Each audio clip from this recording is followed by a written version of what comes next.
Maître Jean de Dieu Momo, ministre délégué auprès du ministre de la Justice et garde des Sceaux, est-il un anti-modèle? Du moins, c'est ce qui ressort de la quasi-totalité des commentaires lus sur la toile, dans les réseaux sociaux. Une actualité au lendemain de sa sortie médiatique, alors que celui-ci était interviewé à la chaîne nationale camerounaise d'Assia TV lors d'une émission de débat appelée Actualité Hebdo.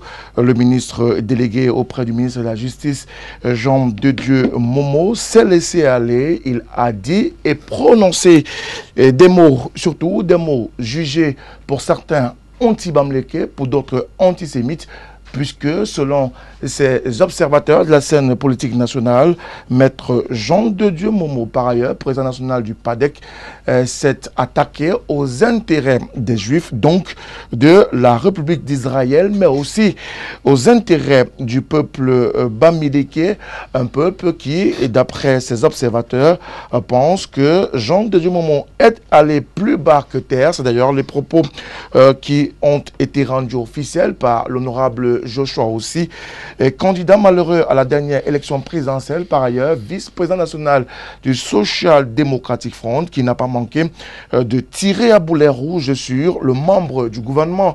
On le sait aussi, le ministre de la Communication, porte-parole du gouvernement, René Emmanuel Sadi, a dû opérer une sortie au cours de laquelle celui-ci rappelle et rassure le partenaire bilatéral israélien pour ce qui est de la bonne tenue des relations entre le Cameroun et Israël, en désolidarisant le gouvernement, donc le Cameroun tout entier, des propos tenus par Maître Jean de Dieu Momo, par ailleurs ministre du gouvernement de la République. Voilà donc, mesdames, messieurs, ce qui va constituer l'épine dorsale de cette autre édition de Tout au clair sur la télévision du Monde. Tout au clair, c'est le lundi, mardi, mercredi sur la télévision du Monde. Vous le savez, à partir de 21h jusqu'à 22h30, nous sommes en votre compagnie pour vous apporter des éclairages sur une thématique. Et ce soir, la thématique porte sur le tribalisme. Maître Jean de Dieu Momo, anti-bamléké ou simplement visionnaire. C'est donc la thématique de cette édition de Tout au clair sur la télévision du Monde. Tout au clair, lundi, mardi, mercredi, avec nos experts, mais également c'est une émission interactive. Bonsoir, bienvenue dans quelques instants, la présentation du panel.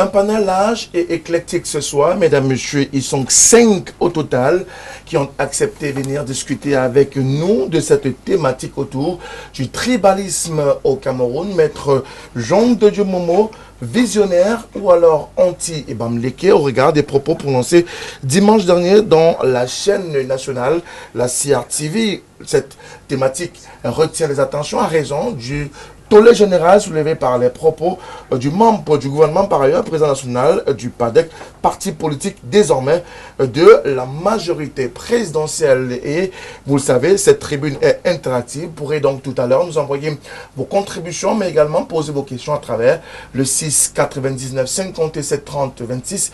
6 99 57 30 26, c'est le code d'accès à cette émission pour nous envoyer donc vos différentes contributions et questions. Mais aussi, si vous êtes hors du Cameroun, vous ajoutez l'indicatif du Cameroun 00237 et vous faites partie des nombreux téléspectateurs amoureux de cette émission sur la télévision du Monde, Tout au clair. Et aussi, ils sont donc là avec nous ce soir, très nombreux, tout beau, comme jamais sur la télévision du Monde de ce soir. Et vous le savez, la tradition voudrait que nous commencions la présentation par notre gauche. Il est membre du Social Democratic Front, au cas de ce parti politique d'opposition pour lequel le vice-président s'est empressé de prendre la parole à la suite des propos de Maître Jean de Dieu Momo. Il est par ailleurs économiste et il est avec nous ce soir. Emmanuel Kouni, c'est ton nom. Monsieur Kouni, bonsoir. Bonsoir, monsieur Moutomé. Merci de me convier à cette réflexion sur ce sujet brûlant. C'est un sujet particulièrement brûlant. Tout à fait. Merci à vous, tout à côté, enseignant à l'université de Douala et même dans plusieurs autres universités du Cameroun et d'Afrique. Docteur Louison Essomba est encore avec nous ce soir. Docteur Essomba, bonsoir. Bonsoir Frédéric. Bonsoir à tous les nombreux téléspectateurs de LTM. je m'en voudrais si je ne fais pas un clin d'œil aux autres panélistes que vous allez présenter tout à l'heure. Donc j'espère que nous aurons les arguments suffisants pour étayer la lanterne de nombreux téléspectateurs qui nous regardent. Alors, en face de vous, 3 messieurs. Nous commençons par l'extrême droite de ce plateau. Il est journaliste de la publication d'un nouveau média qui est donc sur la toile. Il est avec nous encore ce soir. Thierry Niopé, bonsoir. Bonsoir Frédéric, bonsoir également aux téléspectateurs de cette belle émission. Bonsoir aux autres copanélistes. J'espère être à la hauteur du sujet qui a été posé sur la table du débat, surtout que c'est un sujet extrêmement actuel. Un sujet que nous croyons éloigné, mais qui, au regard de l'actualité, nous démontre plus que par le passé, que c'est un véritable sujet qui mérite d'être posé sur la table du débat. Le sujet est donc posé sur la table du débat et avec notre débatteur ce soir, il nous vient du mouvement africain pour la nouvelle indépendance. Il est d'ailleurs l'un des secrétaires généraux en charge de l'organe. Secrétaire national à la communication. À la communication. Et Bedimoko est avec nous ce soir. Monsieur Bedimo, bonsoir. Bonsoir et merci de convier le Manidem une fois de plus au débat sur les questions de l'heure au Cameroun. Je pense qu'il n'est pas inutile que je précise avant qu'on ne commence ce débat que le 4 février 1784 a eu lieu l'abolition de l'esclavage. Je pense que ce rappel n'est pas inutile par rapport à tout ce qu'on aura à dire ce soir. Ouais. À côté de vous, un qu'on ne présente plus également, il fait partie de la majorité présidentielle et notamment de ce qu'on a appelé il y a quelques mois encore le G20. Il est le président national du NMP. Bandakani, c'est son nom, il est avec nous ce soir. Président Bandakani, bonsoir. Bonsoir mon cher Moutomé, bonsoir à mes copanélistes, Kounié, un ami qui est cher, Dr Louison, mon ami Thierry Niopé et mon camarade Bedi Moko. Merci à vous, messieurs, d'avoir accepté d'être là ce soir. Le débat va s'ouvrir, mais je voudrais, avant qu'on ne rentre pleinement dans le vif du sujet, qu'on revive un peu les propos dits par le ministre délégué auprès du ministre de la Justice, garde des Sceaux, maître Jean de Dieu Momo, des propos qui sont découpés en 2 phases dans cette émission qui aura duré 52 minutes sur la chaîne nationale, la CRTV. On va commencer par un premier volet qui porte essentiellement sur cette déclaration qui ont soulevé le tollé, notamment le courroux d'Israël. Et ensuite, on parlera de cette problématique en rapport avec les propos jugés par certains comme étant des propos anti-Bamléké. Si vous le permettez bien, on prend ce premier extrait et on se retrouve juste après. L'histoire bégaye. On raconte qu'en Allemagne, il y avait un peuple qui était très riche, qui avait tous les leviers économiques. C'était, n'est-ce pas, les Juifs.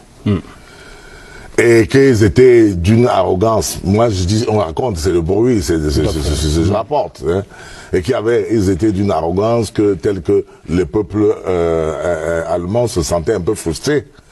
Puis un jour est venu au pouvoir un certain Hitler, qui a mis, n'est-ce pas, ces populations-là dans les chambres à gaz. Donc je pense qu'il faut quand même que les gens qui sont instruits, comme M. Kamto, puissent savoir où ils amènent leur peuple. Moi, quand on est leader, on conduit le peuple vers là où il n'y a pas le danger. Il ne faut pas le conduire vers là où il y a le danger.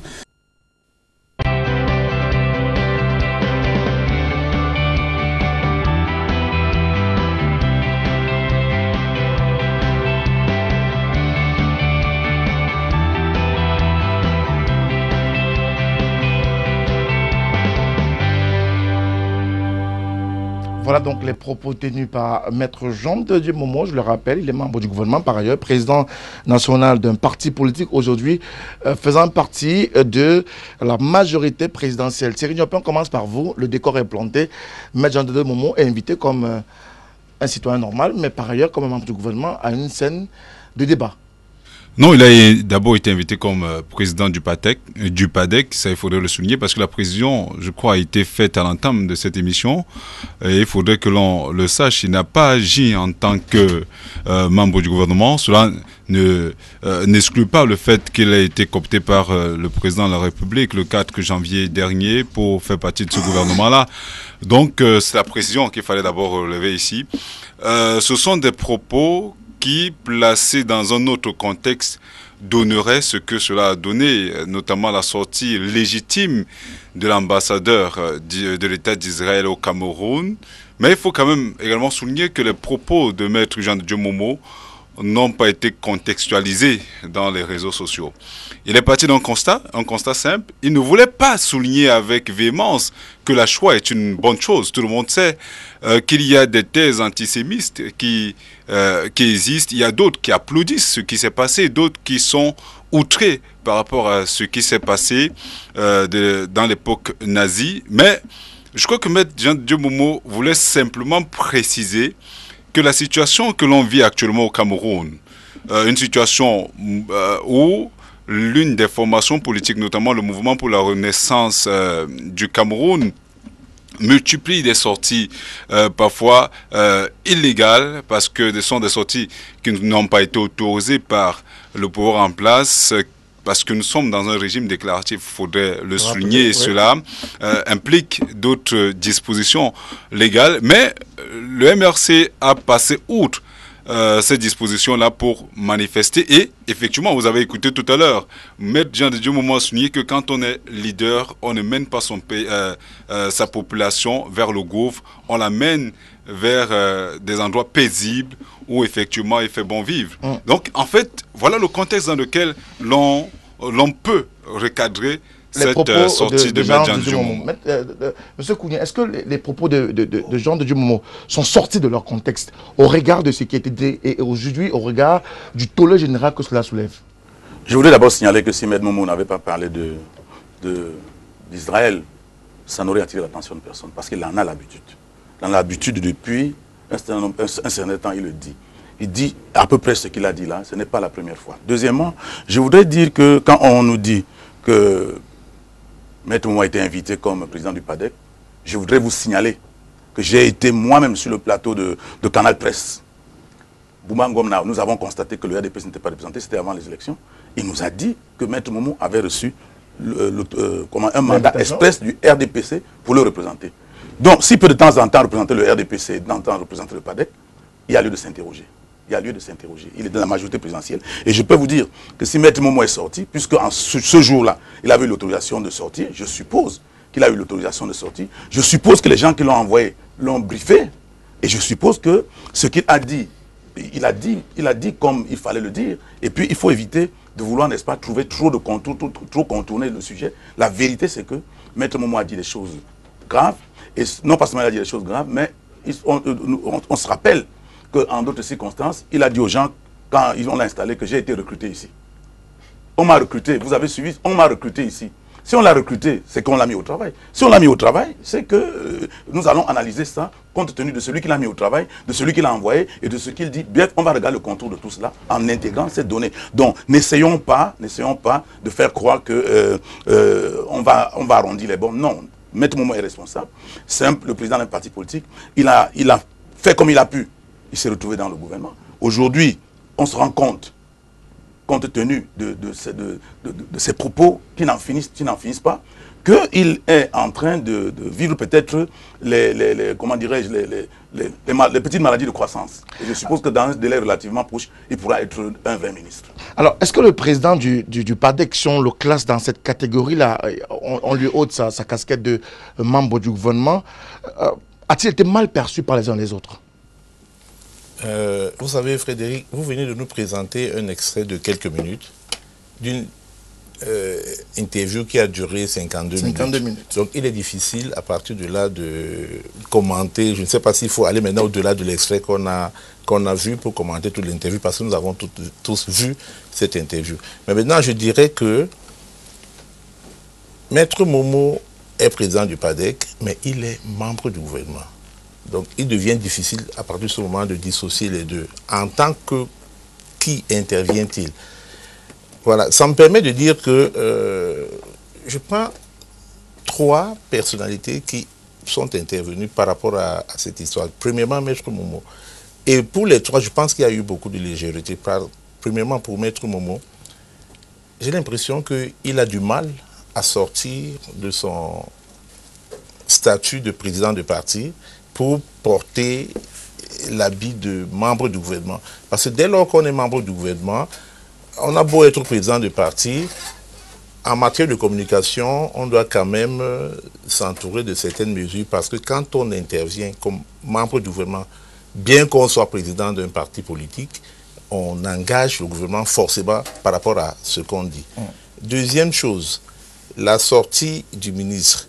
Je dis qu'elle aussi, elle a été une sortie légère. Pourquoi? Parce que... Du ministre de la Communication? Bien sûr, parce que, premièrement, il faut forcément une solidarité gouvernementale. C'est-à-dire, quand un membre du gouvernement dérape, on ne le lâche pas aussitôt. Mais ici, dans le cas d'espèce, on comprend bien qu'il s'agit d'Israël, un pays qui, par ailleurs, prend par-dessus la jambe tout ce qui concerne les traités internationaux, qui ne respecte aucun traité international. Mais quand il s'agit d'Israël, puisque c'est le pays qui impose sa loi partout, et même ici, chez nous au Cameroun, on est prompt à réagir parce qu'il ne faut pas se mettre en porte-à-faux contre Israël. Troisième sortie, c'est celle du député Ochi. Je trouve que là aussi, c'est aller vite en besogne, avec des mots très durs que j'ai entendus, mais j'espère qu'on aura l'occasion de revenir là-dessus tout à l'heure. Alors, président Bandakani, Maître Momo s'est exprimé, mais au jour d'aujourd'hui, ces propos tirent à une controverse, à une polémique qui n'en finit plus. Est-ce qu'on doit pouvoir mettre un monsieur de cette envergure, un membre du gouvernement de cette trempe-là, sur la veine dite populaire? Je voudrais tout d'abord lui apporter mon soutien. Un soutien humain, un soutien démocratique. De quoi est-ce qu'on parle? J'ai entendu mon ami Kounié tout à l'heure remettre même en cause sa capacité à assumer les fonctions ministérielles, en faisant allusion à une certaine crise de croissance qui le travaillerait. Je pense qu'en politique, la politique ne justifie pas tout. C'est parce que vous êtes en adversité politique avec quelqu'un que vous allez violer les principes moraux les plus élémentaires, à savoir ne pas condamner quelqu'un légèrement aussi. Tout d'abord, l'ambassadeur d'Israël parle d'antisémitisme. C'est la quintessence de son communiqué. C'est quoi l'antisémitisme? Qui a élaboré ça? Qui a conceptualisé le mot antisémitisme? Ce sont les Juifs et leurs élites, et ils sont juges et partis. Je voudrais vous rappeler que pensez à ce que subit notre frère Dieu de Dembala depuis des années en France. C'est-à-dire, je ne sais pas si c'est humain ce qu'il subit. C'est-à-dire, on allait jusqu'à vouloir détruire sa vie. Aujourd'hui, il s'est réfugié sur Internet pour acter comme professionnel de l'humour. Je ne vais pas revenir sur tout le terrorisme intellectuel et même démocratique qu'Israël impose à tous ceux qui ont une autre façon de lire ce qui leur est arrivé. Permettez à Parce qu'il faut qu'on sache ce qui est en train de ce jeu-là. Si on est des démocrates et qu'on défend la liberté d'expression, il faut qu'on soit sérieux et cohérent. Parce qu'imaginez-vous que ça se retourne. Prenons la chose en inverse.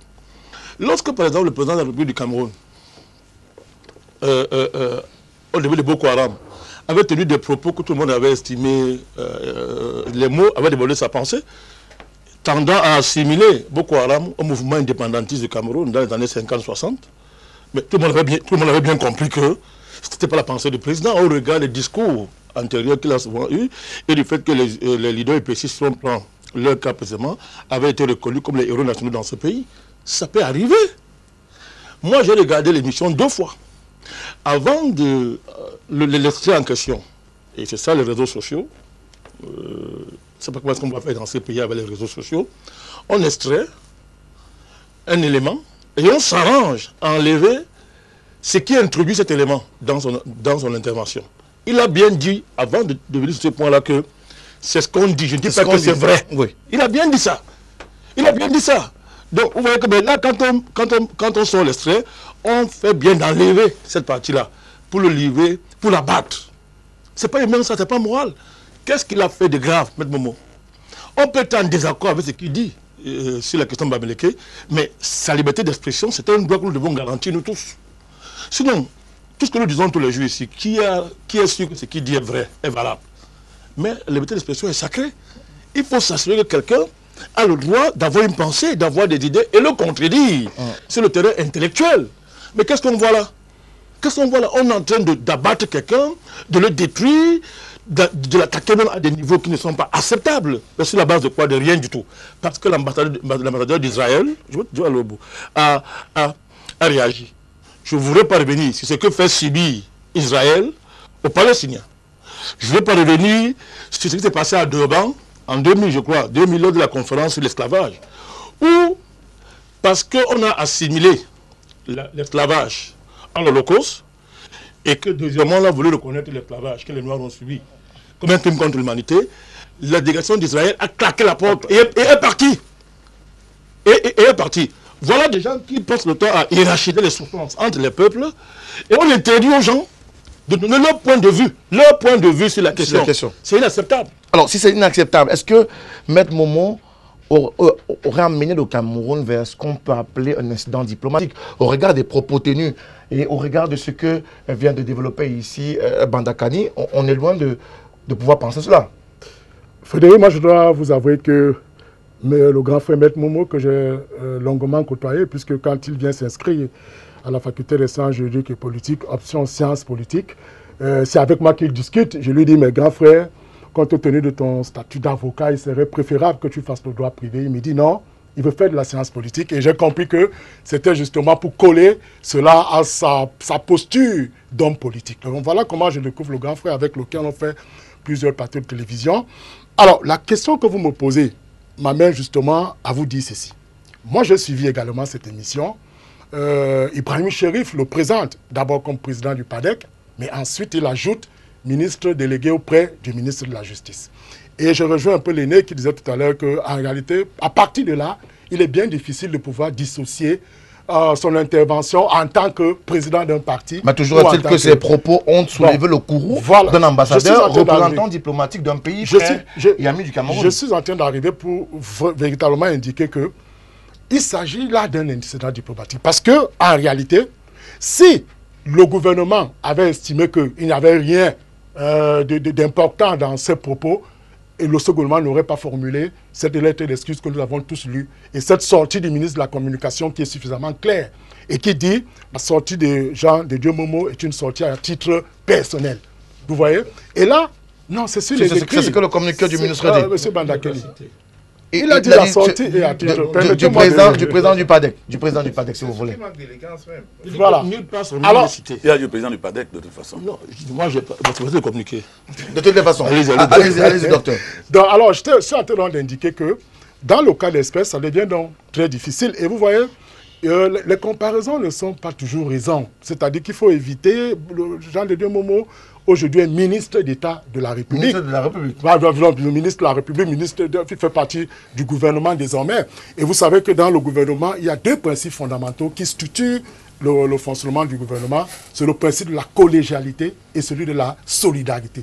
Or, dans le communiqué du ministre de la Communication, on se rend véritablement comme si on avait laissé Jean de Dieu Momo au vol. On a dit qu'on l'aurait abandonné au vol et que quelle que soit la chute qu'il aura, ça n'intéresserait pas le gouvernement. Or, moi je dis simplement une chose, le ministre délégué aujourd'hui a toujours eu à procéder à de telles sorties ou à de tels propos. Il n'était pas membre du gouvernement. Oui, il n'était pas membre du gouvernement. C'est pourquoi aujourd'hui c'est très compliqué parce que vous savez, quand on est désormais membre du gouvernement, il faut faire attention. Il y a une diplomatie dans la manière de s'exprimer. Et c'est peut-être là aujourd'hui ce qui peut donc justifier cet incident. Parce que s'il n'y avait pas eu incident, le peuple d'Israël, à travers son ambassadeur, ne se serait pas manifesté. Et vous avez vu, il y a eu une rencontre entre le ministre des Relations extérieures, le jeune Bélan Béla, et l'ambassadeur. Ça veut donc traduire, à n'en point douter, le degré, justement, la mesure de la gravité des propos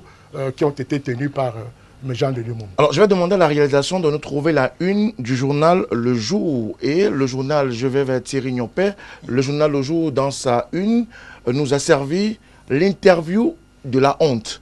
Est-ce que la presse camerounaise n'est pas allée un peu trop, n'a-t-elle pas appuyé un peu trop fort sur la pédale au risque de mettre davantage à mal le gouvernement camerounais, le peuple camerounais face à Israël? Je suis entièrement d'accord avec ce que vous dites.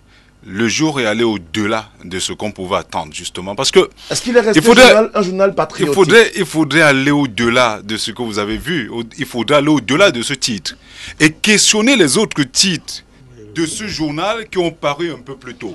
Et je vous rappelle justement que c'est toujours dans le quotidien Le Jour qu'on présente les soldats camerounais comme des sauvages. C'est toujours dans le quotidien Le Jour qu'on souligne avec véhémence qu'ils l'ont arrêté, Mipouki, pour les membres du gouvernement, et pour tout ce qui entoure ce gouvernement. Donc le jour est dans une posture où on voit un organe, je laisse tous les propos qui ont été véhiculés dans les réseaux sociaux. Le jour est dans une posture où le responsable, ou prenons l'organe en lui-même, où... Oh là là, le courant. On a oublié de lancer le groupe. Et ça vient de lancer le groupe.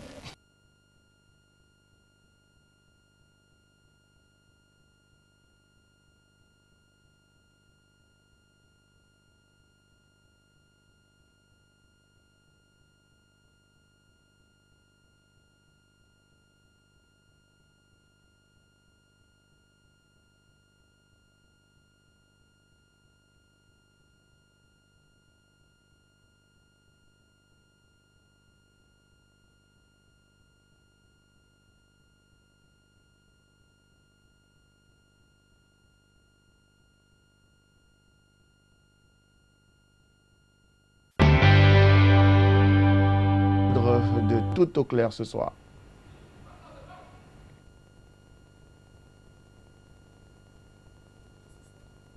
Donc droit de citer après ce moment d'arrêt dû à des coupures intempestives du courant électrique.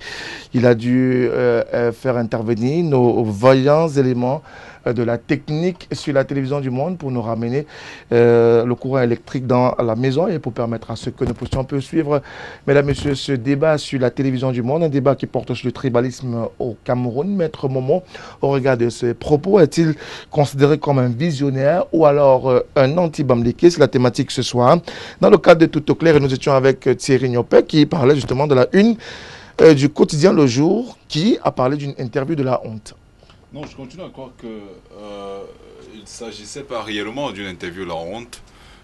Il faut, pour comprendre cette interview, cette une, il faut interroger les autres une du quotidien Le Jour. Quand on les regarde de manière synoptique, on se rend compte effectivement que Le Jour est dans une logique. J'ai eu comme l'impression depuis pratiquement une semaine qu'il y a beaucoup d'intérêts qui se chevauchent dans la gestion des affaires et de l'actualité au Cameroun. On a comme l'impression qu'il y a des camps qui sont en train d'être suffisamment, en fait, qui sont en train d'être élaborés. Il y a des batailles feutrées que l'on ne présente pas toujours. Et effectivement, Le Jour est dans une logique où, dans une logique pas de dénonciation, mais une logique de démontrer effectivement que Maître Momo est un anti-Bamileke. Et toutefois, Le Jour a certainement trouvé le moyen le plus adéquat de démonter en fait la sortie de l'ambassade ou de l'ambassadeur d'Israël a simplement permis au quotidien Le Jour d'avoir du grain à moudre et de fouetter à boulet rouge sur Maître Jean de Dieu Momo qu'on présente comme un anti-Bamileke primaire.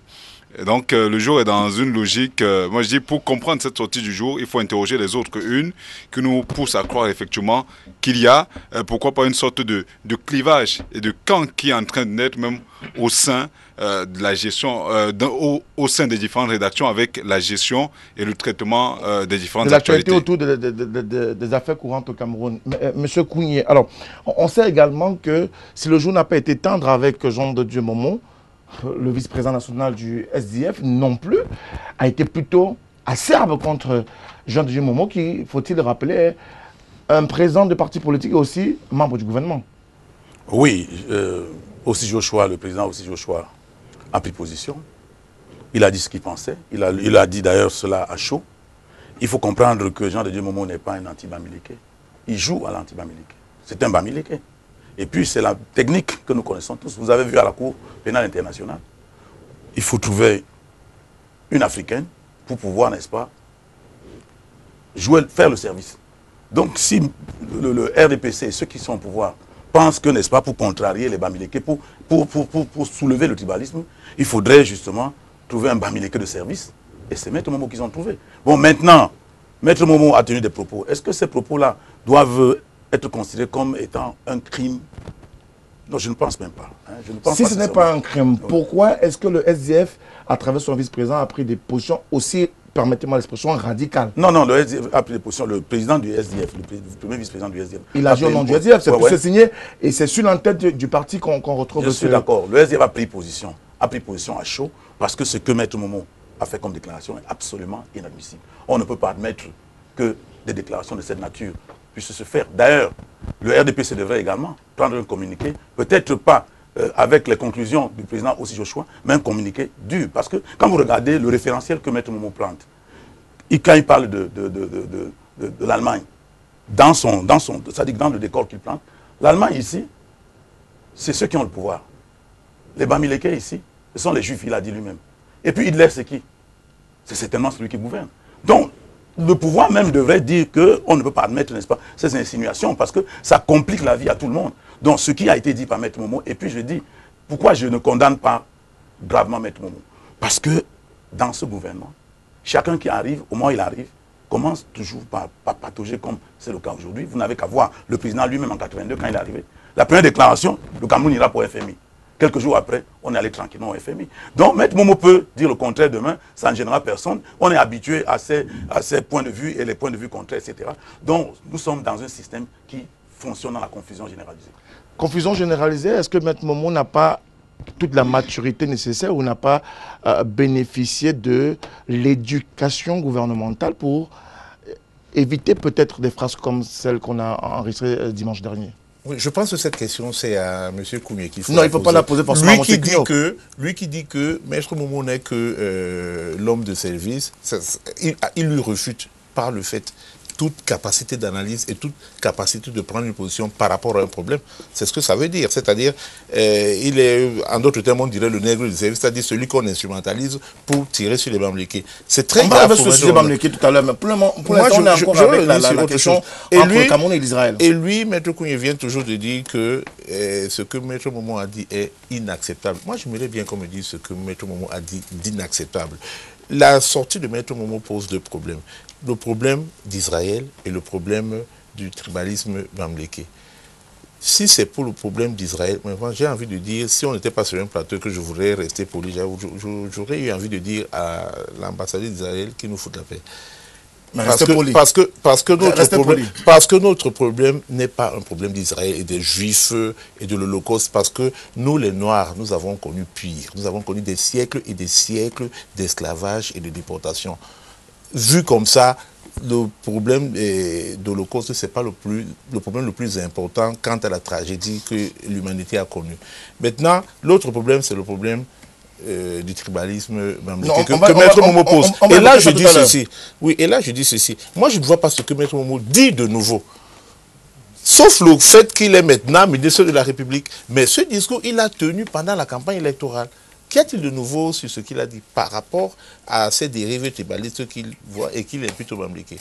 Alors, on a vu un communiqué de l'ambassadeur d'Israël au Cameroun, un communiqué assez sévère également, qui exigeait au Cameroun des excuses.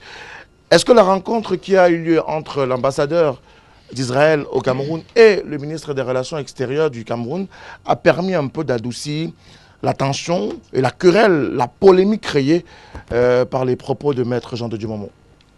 Je n'analyse pas le comportement du gouvernement. Il y a, quand le docteur Luison tout à l'heure a convoqué ça, il y a des exigences diplomatiques de forme comme de fond. Il y a des postures diplomatiques, des gestes diplomatiques qui doivent se faire quand il y a certaines situations. Donc, le gouvernement est dans son rôle.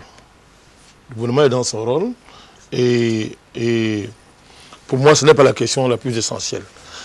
Tout à l'heure, quand vous faites une analyse du communiqué du ministre René Sadi, le ministre de la Communication, vous voyez très bien qu'on est là dans les formes.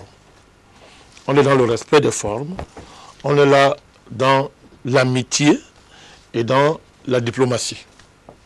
Donc, oui, on est là dans l'amitié et dans la diplomatie.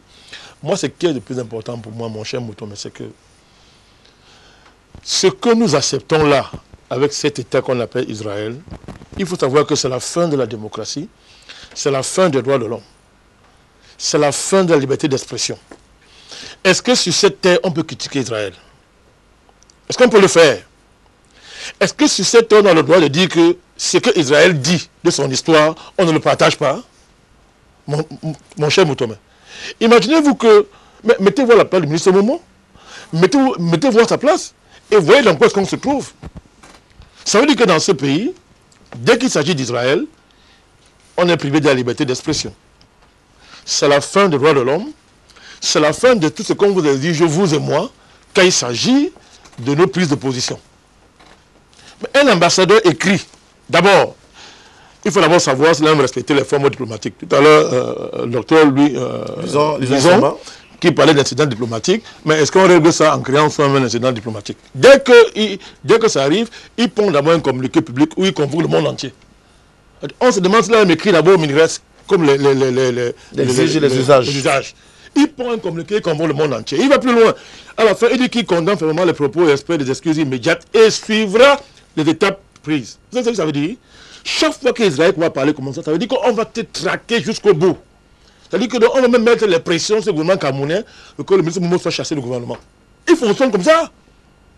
Vous voyez ce que notre compatriote Dieu Mbalavi, vous voyez tout ce que des citoyens du monde entier vivent chaque fois qu'ils essaient de donner leur point de vue sur l'histoire d'Israël. Est-ce qu'on peut accepter ça? C'est qu'on a fait ça. Est-ce qu'on est démocrate et on construit les choses comme ça? Donc, moi je dis, vraiment, il faut dénoncer ce terrorisme intellectuel et mémoriel qu'Israël inflige au monde entier et aux citoyens du monde entier, en hiérarchisant les souffrances, en nous faisant croire que depuis que l'humanité existe, la seule souffrance qui est sacrée, c'est celle d'Israël, et les autres souffrances sont sataniques, sont justifiées. Laissez-moi terminer. D'autres souffrances sont justifiées parce que ces peuples-là qui les subissent sont maudits. Ils ne sont pas le peuple élu. Sur terre, il n'y a qu'un peuple élu, c'est le peuple d'Israël. Alors, ce genre d'histoire, si on tolère ça, alors il ne faut pas venir après dire qu'on est un démocrate, qu'on se bat pour les libertés et les droits de l'homme. Donc vraiment, moi je me lève vivement contre le comportement de l'ambassade d'Israël, qui taxe les propos de mot d'antisémitique, d'antisémitisme, sans nous dire en quoi consiste le concept d'antisémitisme et qu'il a élaboré et qu'il a imposé à la conscience mondiale comme tel. Merci à vous, Bandakani, pour sortir de cette problématique sur ces rapports un peu frités entre le Cameroun et Israël. On doit pouvoir se dire aujourd'hui que la pression est tombée. L'ambassadeur a rencontré la personne la plus autorisée sur le plan des relations internationales, à savoir le ministre des Relations extérieures. Ils ont échangé. Donc la pilule a été avalée. On passe à autre chose.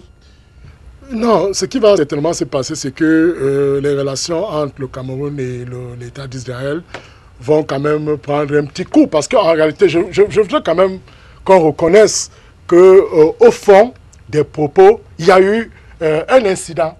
Parce que faire comme si rien ne s'était passé, c'est pas bon. Parce qu'au regard de toutes les mobilisations que nous vivons, c'est-à-dire que le ministre des Relations extérieures entre en branle, il y a un communiqué d'un ministre. Mais ce sont des relations historiques entre le Cameroun et Israël. Oui, justement, le ministre le rappelle dans le communiqué. Économiques, diplomatiques. Le ministre le rappelle très bien dans le communiqué. Et peut-être moi, ce qui peut produire aujourd'hui un effet boomerang, c'est simplement que quand je relis avec beaucoup de recul aujourd'hui le communiqué de l'ambassadeur, ça permet donc de réfléchir et de comprendre qu'à un État, on ne donne pas des injonctions. C'est-à-dire que, fut-il un ambassadeur de son État, c'est-à-dire que quand vous dites j'exige des excuses et je suivrai les étapes.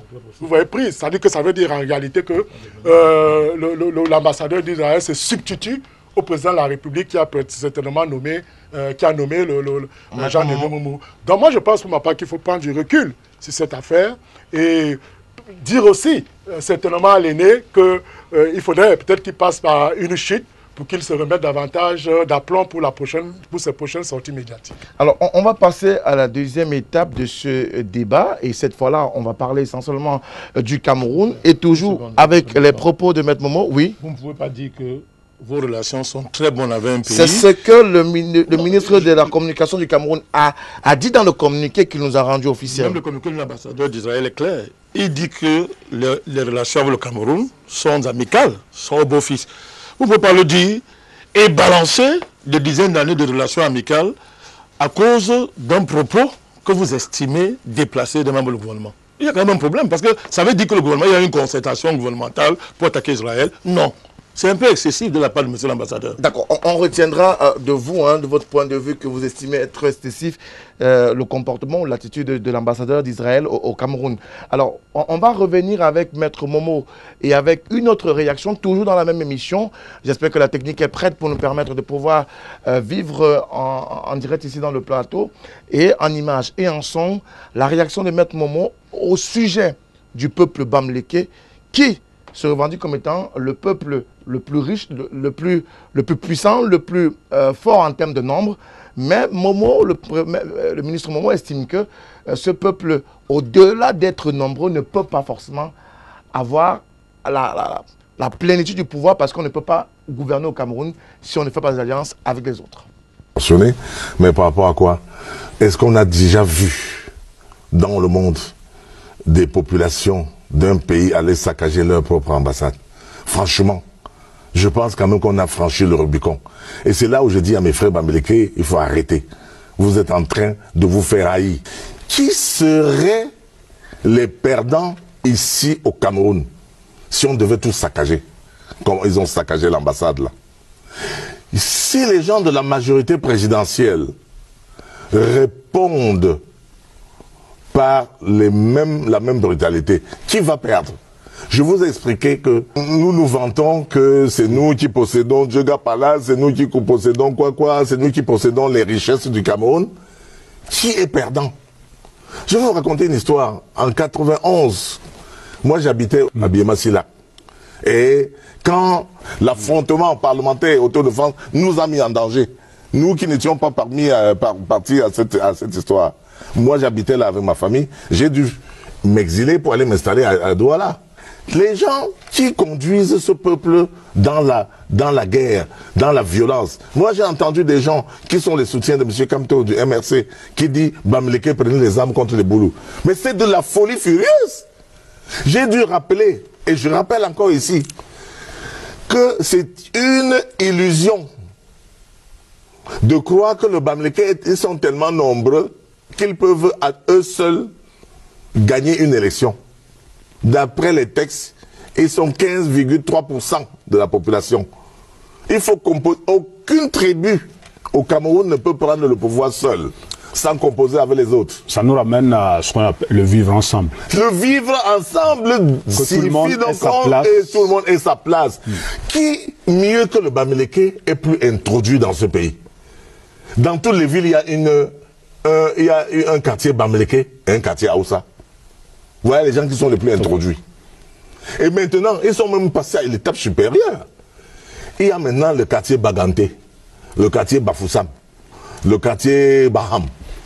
Et donc, vraiment, il faut dire que nous sommes intégrés partout. Est-ce qu'on peut imaginer qu'il y ait un quartier Boulou à Tchang, un quartier Boulou à Baham, un quartier Betty à Baganté? Jamais. Et puis, même ce micro-tribalisme-là, il sévit déjà dans notre pays bamléké. Les Tchang vont appeler les Foussam, les Bafoussam, les Ngana, en disant que Kwadjab Dia, qu'ils sont trop chiches.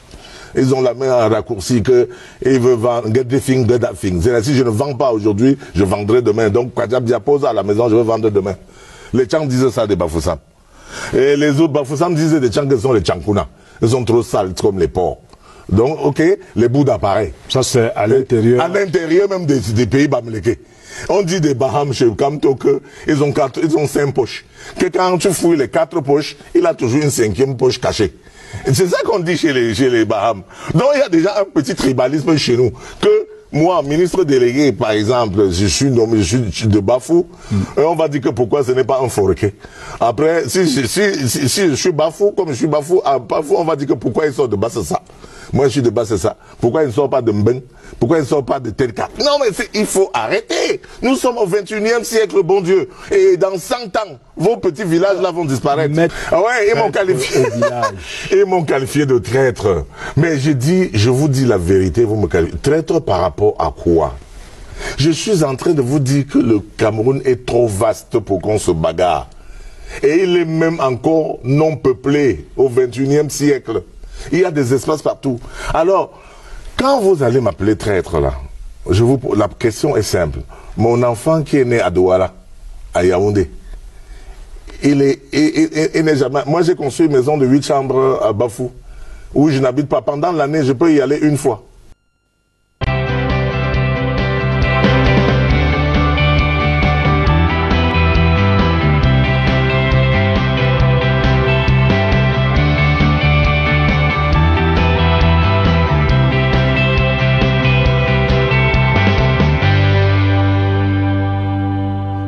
Sur Toto Clair dans le cadre de ce programme interactif. Nous voulons saluer déjà ces nombreux téléspectateurs qui nous ont envoyé des SMS et qui continuent à rester devant leur petit écran malgré l'incident que nous avons connu durant le parcours de ce programme. Vous avez donc suivi l'autre version de cette émission produite à la CRTV, la Cameroundienne Télévision, dans son plateau de Yaoundé à travers l'émission Actualité Hebdo conduite par Ibrahim Chérif, journaliste émérite de la CRTV, et qui avait pour invité Maître Jean de Dieu Momo, président du PADEC, par ailleurs ministre délégué auprès du ministre de la Justice et garde des Sceaux. Alors, avant de passer la parole à nos invités sur le plateau, s'il vous plaît, permettez que nous puissions lire ces quelques SMS. Salut à tout le panel, mes encouragements au présentateur. Parlant de Maître Momo, ce dernier est allé un peu vite en besogne en faisant allusion aux Juifs, ce petit peuple qui a risqué une extermination de la part des nazis.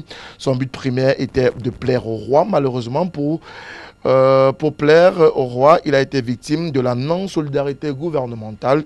Il est jeté en pâture dans la fosse au lion. Désormais, il apprendra à recruter un expert en communication pour préparer ses prochaines interviews. C'est Robert Clovis, le lièvre, qui nous écrit depuis Yaoundé, en Mendong, dans la capitale politique du Cameroun, Yaoundé. Bonsoir à vous sur le panel. Je suis un grand abonné de votre émission. Merci. Mais lorsque vous avez comme invité l'un d'eux, je ne donnerai pas son nom, je suis tout à fait ou tout un peu surpris. Un homme qui tourne sa veste au profit de son ventre, c'est le téléspectateur qui le dit, et il est, d'après le téléspectateur, une persona non grata. Je ne pense pas. Toute personne a un point de vue à donner sur la question. Monsieur Christian Ebongen, merci de continuer à nous envoyer vos SMS, mais restez courtois vis-à-vis de nos téléspectateurs. Bonsoir Thierry, et surtout... bonsoir Frédéric, surtout à tout le panel. Je pense pour ma part que la liberté d'expression est permise au Cameroun. Qu'avait-on fait à l'ambassade d'Israël lorsqu'il avait claqué la porte? C'est une question qui est soulevée par Gilles de Saint-Thomas dans la capitale économique du Cameroun, Douala. Le ministre Jean de Dieu Momo assimile-t-il son Dieu vivant à Hitler?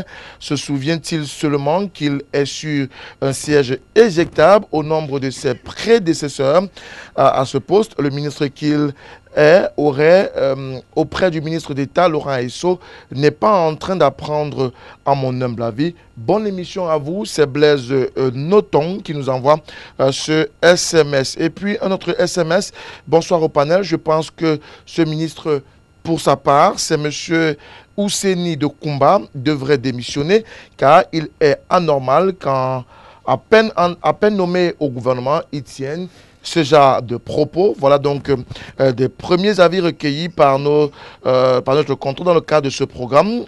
Bonsoir à vous. J'aimerais tout d'abord rappeler que le ministre Jean de Dieu Momo est un Bamléké, donc la tirade antisémite se voulait comme un avertissement à ses frères. Soyons moins gourmands, n'est-ce pas un conseil? Maître Momo est victime de son franc-parler. Son métier d'avocat lui joue un sale tour. Sur ce coup, il doit devoir travailler cette posture de tribune que lui procure son métier, car aujourd'hui, il est dans le gouvernement.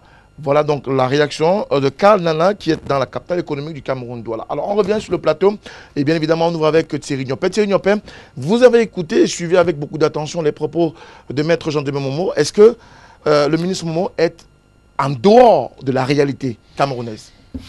Je continue à croire que, pour avoir fait quelques plateaux avec Maître Jean de Dieu Momo en tant que président du PADEC, je crois que c'est l'une des meilleures sorties de cet homme politique aujourd'hui, homme d'État. Vous vous attirer la foudre des anti-Momo? Je sais effectivement que sur les réseaux sociaux, cela pourra se dire, cela pourrait se faire, mais je continue à croire que c'est l'une des meilleures sorties parce que, vous l'avez réécouté tout à l'heure, je crois que Maître Jean de Dieu Momo est resté cohérent. Il a dit ce que nous savons tous. Il a dit effectivement ce qui se passe au quotidien. Le tribalisme n'est pas une affaire. seulement des autres communautés. Ce n'est pas une affaire de Bamileke contre l'Inkwa. Le tribalisme se vit même parfois à l'intérieur de communautés. Maître Jean de Dieu Momo l'a suffisamment souligné. Il l'a souligné avec beaucoup d'emphase. Et c'était d'ailleurs très intéressant parce qu'il a relevé des expressions qui étaient encore connues de ma modeste personne. Pourtant, je fais l'Ouest. Je ne peux pas faire 2 semaines sans mettre au pied à l'Ouest. Donc, ce sont des réalités qui se vivent. Maintenant, je me rappelle, au sorti d'une émission, il y a quelques années, avec le regretté professeur Monkoko Priso, qui était à l'époque secrétaire général de l'Union des populations du Cameroun, m'avait suggéré effectivement de mettre le problème du tribalisme sur la table du débat. Et à l'époque, je disais que non, il y a quand même plus de 200 ethnies au Cameroun, on ne saurait parler de tribalisme. Quand on regarde les mariages interethniques, quand on regarde se vivre ensemble, ce brassage de mœurs, même au sein de nos différentes entreprises, on ne peut pas parler de tribalisme. Il avait raison, je crois que l'avenir est en train de nous donner raison. Il y a 2 jours encore, c'était hier, dans le bureau où, c'est vrai que le mot est haïssable, mais dans mon bureau, avec des collaborateurs, il y a 8 personnes, mais 6 sont Bamileke. Et je vous assure que quand on a posé le problème du tribalisme, elles ont, parce que ce sont des filles, elles ont clairement affirmé leur appartenance à la tribu et souligné avec emphase que si c'est cela être Bamileke, être tribaliste, nous assumons le fait que nous sommes tribalistes. Donc, il faut plutôt continuer, demander plutôt aux Camerounais, comme Maître Jean de Momo l'a dit, c'est vrai, il a pris un exemple pour ce qui est de la Shoah, un exemple malheureux, mais c'était un incident de parcours. Au-delà de tout ce qu'il a dit des choses extrêmement pertinentes. Demandons simplement aux Camerounais de faire tabula rasa et ensemble de regarder vers la même direction, parce qu'on ne peut pas bâtir le Cameroun. Une seule communauté ne peut pas bâtir le Cameroun. Parce qu'on en compte plusieurs. Effectivement. Alors, Emmanuel Kounié, la réalité est là, et c'est un fait que nous avons plusieurs communautés ethniques qui vivent au Cameroun. Donc, le problème du tribalisme ne l'est pas. Des propos tenus par Maître Jean de Dieu Momo. Le tribalisme est là, nous vivons le tribalisme. Et je suis étonné de voir qu'on colle le tribalisme au peuple Bamileke. Mais ceux qui nous gouvernent, quand on fait un concours à l'ENAM, c'est presque 80... Regardez le concours à l'ERIC. S'il y a 50 places, c'est 45 places qui appartiennent à une seule tribu. C'est pareil à l'ENAM, personne ne dit rien. Quand vous allez à l'ouest dont vous parlez, allez au service des impôts. S'il y a 10 agents, il y a 8 qui appartiennent à une seule tribu. Ils parlent de ce patois là-bas. Et puis, les gens, ça ne leur dit absolument rien. Les gens ne s'en occupent pas. Et quand les gens viennent dire ce que Maître Momo vient de dire là, nous dire que, bon, telle tribu dit que telle autre a telle particularité, tout ça. Mais monsieur, quand vous avez 2 femmes, si les enfants, un enfant d'une femme lutte avec l'enfant de l'autre femme, le frère de chaque femme va défendre son frère direct. Et puis, si quelqu'un sort de l'extérieur et entre dans la concession et porte la main sur un enfant, tous les enfants vont d'abord lutter contre celui qui sort de l'extérieur. C'est un réflexe naturel, ce n'est pas le tribalisme. Il ne faut pas faire la divagation dans tous les sens, n'est-ce pas, pour confondre le tribalisme à tout ce qui existe. Donc, ce que je voudrais vous dire, c'est que le Bamileke est le moins tribalisme du Cameroun. Le Bamileke est installé partout et il prend tout le monde comme lui-même. Mais Jean de Dieu Momo, le ministre Jean de Dieu Momo, a un problème. Lequel? Ce travail qu'il a commencé là, pendant la campagne. Lequel? Ce travail de Bamileke de service qu'il a commencé depuis, puisque pour le pouvoir, il faut charcuter, il faut fracturer, il faut fractionner les Camerounais pour pouvoir, n'est-ce pas, instaurer le tribalisme partout afin de pouvoir diviser pour mieux régner. Donc ça, ce n'est pas un problème Bamileke, c'est un problème de ceux qui nous gouvernent. Ils ont assis, n'est-ce pas, le pouvoir sur le tribalisme. C'est d'ailleurs pour cela que les postes sont répartis par tribu. Quand chaque tribu doit avoir un ministre, etc., etc. C'est vrai, ils prennent d'abord la majorité des ministres. Il y a 65 ministres, vous trouverez au moins 40 qui sortent de la tribu. Et puis ils vont commencer à faire de l'équilibrisme un peu partout. Mais ces gens sont d'un tribalisme viscéral. Donc on ne peut pas aujourd'hui dire que les Bamileke ont inventé le tribalisme. Le mot vivre ensemble vient pourquoi? Parce que le tribalisme devient exacerbé. C'est pour ça qu'on commence à... Il y a longtemps, je n'avais jamais entendu le mot vivre ensemble. Ceux qui nous apportent ce mot, parce qu'ils ont créé le tribalisme, ils inventent donc un nouveau mot, le vivre ensemble. Alors dans les propos tenus par Maître Jean de Dieu Momo, il a relevé avec insistance et il est revenu sur notamment un parti politique, le MRC, qui... durant la campagne électorale, a principalement, et ce sont les propos des gens de Dieu Momo, a principalement prêché l'insistance de ce tribalisme, malheureusement. Est-ce que vous vous êtes demandé pourquoi le Cameroun qui vit avec le tribalisme depuis très longtemps, pourquoi ce fait de tribalisme est exacerbé depuis la dernière élection présidentielle? Est-ce qu'on s'est posé la question pourquoi?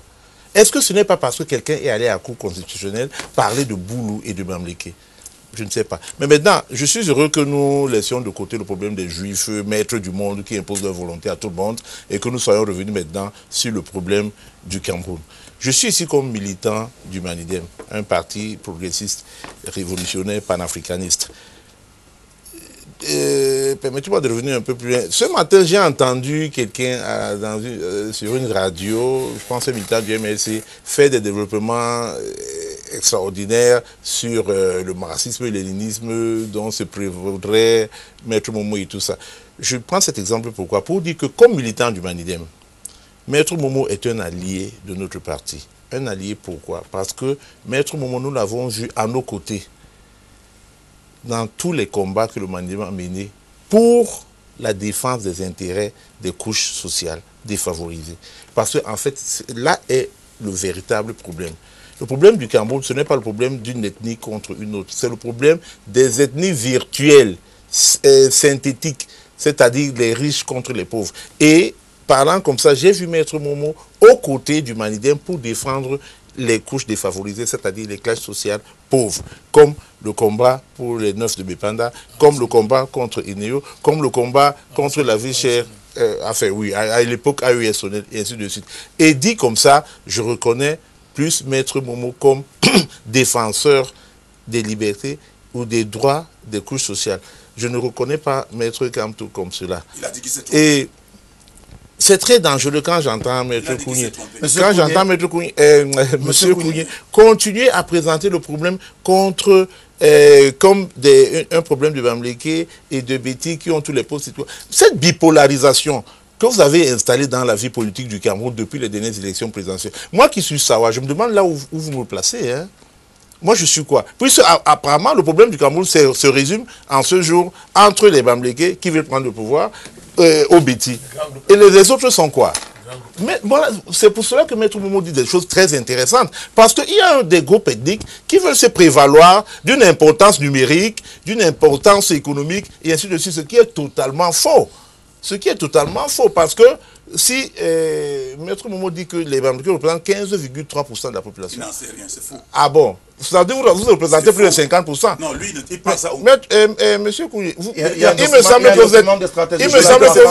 C'est un faux document déjà. Il me semble que vous êtes du SDF. Personne n'a fait une étude. Il est du MRC. Non. Il est du SDF. Ah bon, avec toutes les thèses du MRC, des aboyeurs du MRC que nous reconnaissons sur Facebook, qui veulent embrigader tout le monde, caporaliser les intelligences. On doit penser communauté. C'est ce que je lis sur les réseaux sociaux. Maître Momo a trahi sa communauté. Quelle communauté? Alors, donc on ne peut raisonner que sur la base d'appartenance à une communauté, ce qui est extraordinaire. C'est extraordinaire. Donc on n'a plus aucune volonté, aucune latitude de raisonner, de penser. Merci à vous. Si ce n'est sur le cadre de la communauté. Monsieur Bandakani, est-ce que Maître Momo, il a dit dans son propos, on le traite de traite, et ce depuis la campagne présidentielle, et notamment dans sa communauté, ou du moins la communauté Bamléké, on l'a qualifié d'avoir trahi cette communauté.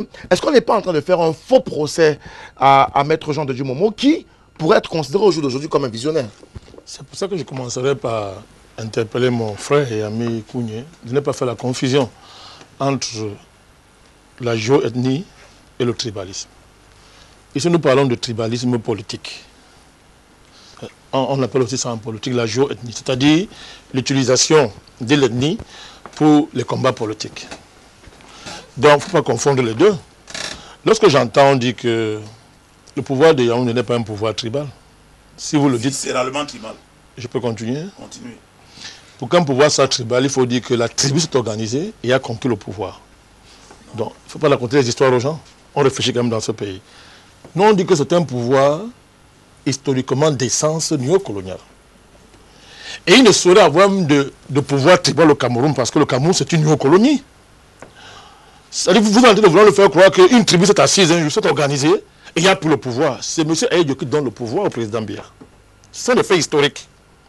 Et le président Aïdjo est arrivé au pouvoir dans les conditions que tout le monde connaît. Et ces facteurs l'émergence de l'État camerounais à l'indépendance s'est faite dans des conditions connues de tout le monde et interdit tout observateur sérieux de dire qu'on a un pouvoir tribal au Cameroun. Qu'il y ait de la jouée, c'est-à-dire qu'on donne des postes à des frères d'ethnie, c'est un fait. Mais ça ne fait pas du pouvoir un pouvoir tribal. Faisons attention. Ce pouvoir est une alliance de bourgeoisie qui vient de toutes les régions du Cameroun. Et particulièrement des grandes ethnies. Tout à l'heure, comme disait mon ami Bédi Moko tout à l'heure, les grandes ethnies. Qu'est-ce que vous appelez grandes ethnies? Avant, c'était l'axe nord-sud, qui avait une greffe anglophone et une greffe de l'ouest sur le plan économique. Maintenant, c'est même au-delà.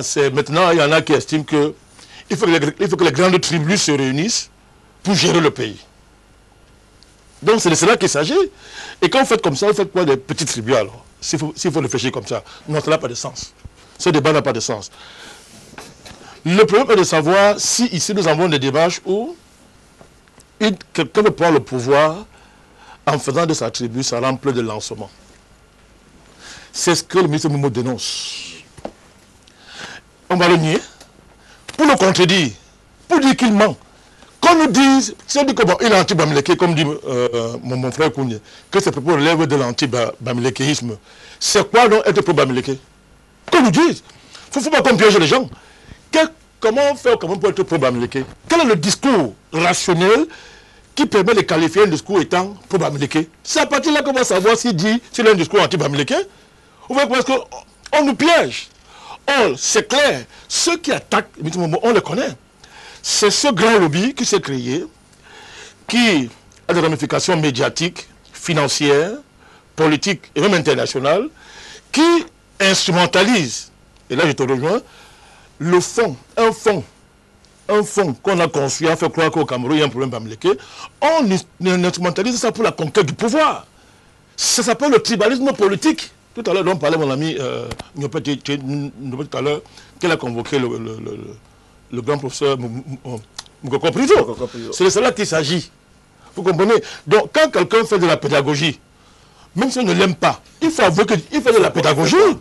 Il fait de la pédagogie parce qu'il vous démontre que cette démarche-là, que vous ne dénoncez pas, que vous laissez grandir, parce que on a réussi à faire croire à une certaine catégorie de ressortissants de l'Ouest qu'il y avait un complot au Cameroun pour les empêcher de prendre le pouvoir. Que depuis Lamberton, ils sont un chaos dans la chaussure du Cameroun. Lamberton, c'est un colon. C'est un colonel français qui tuait les Camerounais. Et l'intellectuel Bamiléké, certains intellectuels Bamiléké, en ont fait la théorie fondamentale du problème Bamiléké. On dit que le colonel Lamberton a dit que on oublie que c'est un colonel qui tuait les patriotes camerounais. Comprenez? Donc, cette théorie-là, ce fond théorique, mon frère Kounye, tu peux faire comme si tu n'es pas au courant de ça. Quelle est sa fonction dans le jeu politique camerounais? Il vise à quoi, cette démarche-là? Tu veux répondre à la question, mais on n'a plus rien à faire avec le ministre Moumou. On voit très bien ce qui est en jeu. Alors, est-ce qu'il y a véritablement un jeu autour de ce que Maître Momo a tenu dans cette interview accordée dans le cadre de cette émission sur la CRTV? Et finalement, Maître Momo n'a-t-il pas raison dans sa façon de penser? Je dois vous avouer que, un peu comme l'a dit Thierry Nyopé, nous avons plusieurs fois fait des plateaux avec lui.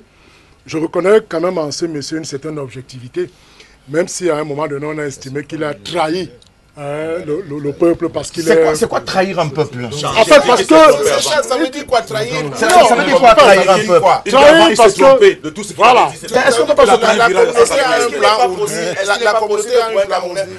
qu'il n'est pas possible pour un Camerounais, pour un individu, de se tromper, de reconnaître qu'il s'est trompé? Quelle est la motivation? Et je vais vous dire... Qu'est-ce qui l'amène à prendre? Il faut la motivation, il faut nous dire de quoi il s'agit. Permettez trahir certainement dans le sens où il était viscéralement opposé au pouvoir en place et que un matin, bon matin, il a changé de veste. Moi, je l'avais soutenu à l'émission Canal Presse en disant qu'en réalité, un homme politique, on peut revirer à tout moment. Et c'est ça, en réalité, ce qui caractérise l'homme politique. Et maintenant, je disais que ces joutes oratoires m'ont paru intéressantes au-delà de ce caractère teinté de, comment dire, de ces propos qui sont un peu sortis hors de propos. Moi, ce que je voudrais dire par rapport à la question que vous posez, nous sommes dans un État démocratique et nous sommes dans une république. Ça veut tout simplement dire que, étant dans une république, on ne peut pas justement exclure une certaine ethnie à la convoitise du pouvoir politique.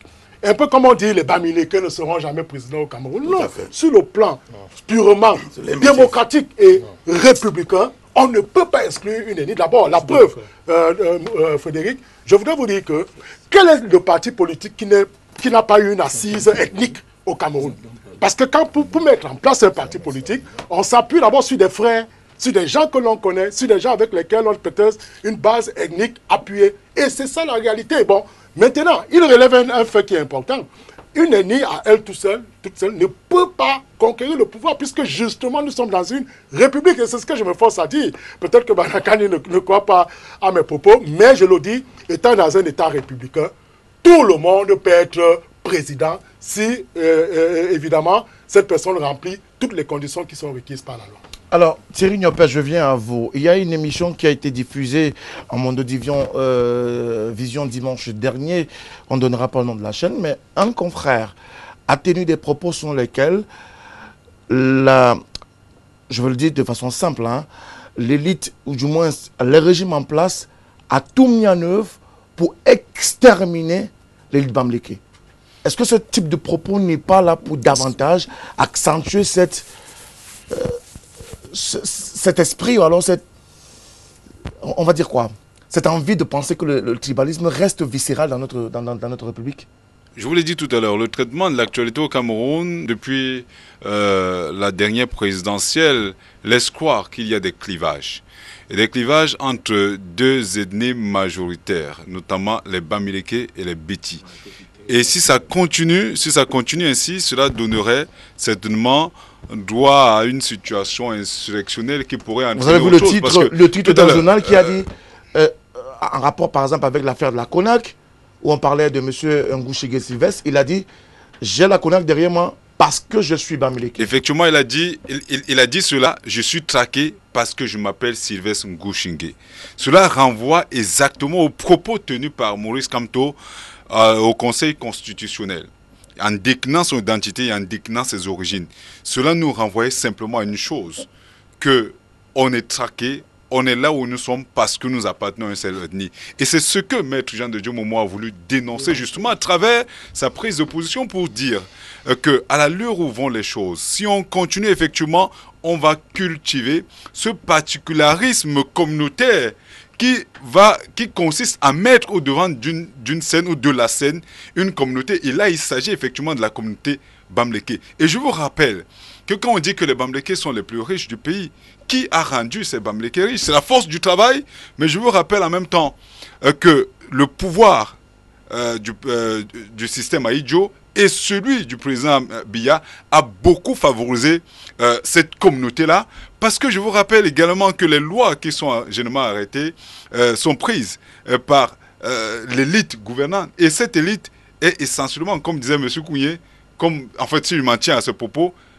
pour l'essentiel, Beti. Donc cette élite a la capacité effectivement d'envoyer des impôts, d'envoyer tout ce que l'on peut imaginer, même au niveau des douanes, traquer et mettre pas sac, mais affaiblir totalement ce pouvoir économique. Donc il faudrait que l'on comprenne que ce n'est pas parce que, et c'est pour ça que Maître Momo parlait des Juifs qui croyaient effectivement qu'ils étaient très riches, qu'ils avaient une assise financière importante et qui effectivement croyaient être au-dessus des autres. C'est pour cette raison qu'il avait effectivement, qu'il y a quelqu'un qui est né et a fait ce qu'il a eu à faire. Je n'aimerais pas revenir sur ce qui s'est passé avec le système nazi. Mais toujours est-il que ça démontre effectivement que si on continue à évoluer comme tel, au sein de nos différentes communautés, au sein de nos entreprises et même au sein du corps social, il y a des clivages qui vont naître et de plus en plus des communautés vont s'opposer aux autres et c'est l'ensemble de ces oppositions qui pourraient donner naissance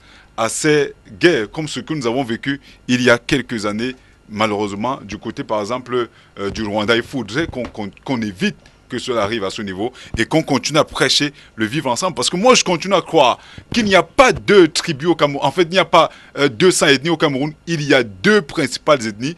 L'ethnie des plus riches, l'ethnie des pauvres. Et ces riches instrumentalisent justement ce tribalisme pour davantage s'asseoir au pouvoir et continuer à bénéficier des rangs de la croissance, alors que le peuple continue à souffrir. Vivement que cela cesse pour l'intérêt de tout le monde. Monsieur Kounia, est-ce qu'il est possible de pouvoir gérer ou de fonctionner au Cameroun sans parler d'ethnie, mais sans toutefois mettre en avant cette envie viscérale de toujours tout segmenter, tout sectariser en mille morceaux? Vous savez, il y a quelque chose d'extraordinaire au Cameroun. Ce que tout le monde fait, on essaie de rendre tabou. C'est-à-dire, vous avez le droit de penser comme ça, mais vous n'avez pas le droit de le dire. Maurice Kamto, je ne le défends pas, hein, je ne suis pas du MRC. Mon candidat a été aussi Joshua. Donc, je l'ai soutenu, j'ai porté son programme sur les plateaux de télévision. Vous m'avez vu, je n'ai rien à faire avec Kamto. Mais je dis que quand Maurice Kamto arrive à la Cour constitutionnelle, il se trouve que cette affaire d'un Bamileke ne peut jamais être président. Rôde partout. Les gens le racontent partout. Ce sont que des commentaires. Oui, ce sont des commentaires. Il a vous rapporté des commentaires, bon, il a dit Maître Momo aussi. Il a craqué. Il a craqué puisqu'il a dit je suis oui, il a craqué. Je regrette, mais il a craqué parce que ça en était trop. Il a dit je suis Bamileke. Et si quelqu'un a passé un concours pour être un boulou ou je ne sais pas de quelle tribu, qu'on apporte, je vois si je ne peux pas aussi faire ce concours. Donc je ne vois pas pourquoi je dois être stigmatisé. C'était ça son problème. Mais il est le premier à stigmatiser. Grégoire Ona, non, il n'a jamais parlé de Bamileke, lui. Grégoire Ona, qui est un politicien très averti, a mis le doigt dans la plaie, il s'est mis à dire qu'est-ce que les Boulous et les Bamileke sont venus chercher ici? Qu'est-ce que le problème des Boulous? Il a insisté parce que justement, il voulait faire éclater, n'est-ce pas, cette affaire. Du bonne guerre, non? Et ça a éclaté ce jour. Ça a éclaté ce jour. Et puis je vais vous dire, moi, je reproche à Maurice Kamto de l'avoir dit, parce que même s'il pensait comme ça, il ne devait pas le dire, parce que quand vous le dites, tous les tribalistes qui sont autour de vous, bien que vous ne le soyez pas, estiment que vous avez assumé le tribalisme. Et c'est depuis ce jour, justement, que les gens pensent que les Bamileke ont dit cela. Je vais vous dire une chose. En 90, quand mon professeur vient de parler de la richesse des Bamileke, mais quand M. Biya est arrivé en 90, il était question de créer les nouveaux hommes d'affaires. 82. On a vu comment on a distribué les crédits aux gens d'une même tribu. On a même eu ici un nouveau vocable, la pagérocratie. Parce que ces gens sont allés acheter des véhicules et tout. Donc, il y a eu une volonté de créer d'autres hommes d'affaires. Ça a fait son chemin. Ça s'est évanoui. Et aujourd'hui, je vais vous dire, quand on dit que les Bamileke sont les plus riches, ce n'est pas vrai. Les plus malheureux du Cameroun sont les Bamileke. Parce que si vous allez au bord d'un drain, n'importe lequel, vous détruisez les gens qui sont dans les maisons avec les moustiques qui vivent mal. Si vous détruisez 100 personnes, il y aura 85 Bamileke qui vont se retrouver au village, qui misèrent, qui vivent mal, qui n'ont rien. Et puis, s'il y a n'importe quel problème au Cameroun, vous verrez que les Bamileke sont... Est-ce que vous ne dépassez pas un peu le sujet vu sous cet angle-là? C'est pour vous dire que les Bamileke ne sont pas les riches que vous croyez. Il y a quelques riches Bamileke, mais les Bamileke sont ceux qui travaillent et qui souffrent le plus dans ce pays. Donc arrêtez de dire que les Bamileke disent qu'ils sont ci, cela. Les Bamileke ne sont pas riches. Donc est-ce qu'on fait donc un mauvais procès aux Bamileke de façon globale? J'ai l'impression qu'en fin d'émission, M. Kounia commence à revenir à la raison.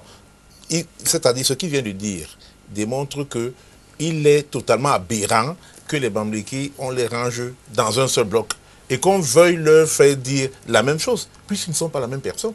Qu'est-ce que la maman qui fait son poisson au soleil toute une journée pour envoyer ses enfants à l'école, qu'est-ce qu'elle a à voir avec les industriels et les grands hôteliers Bamileke?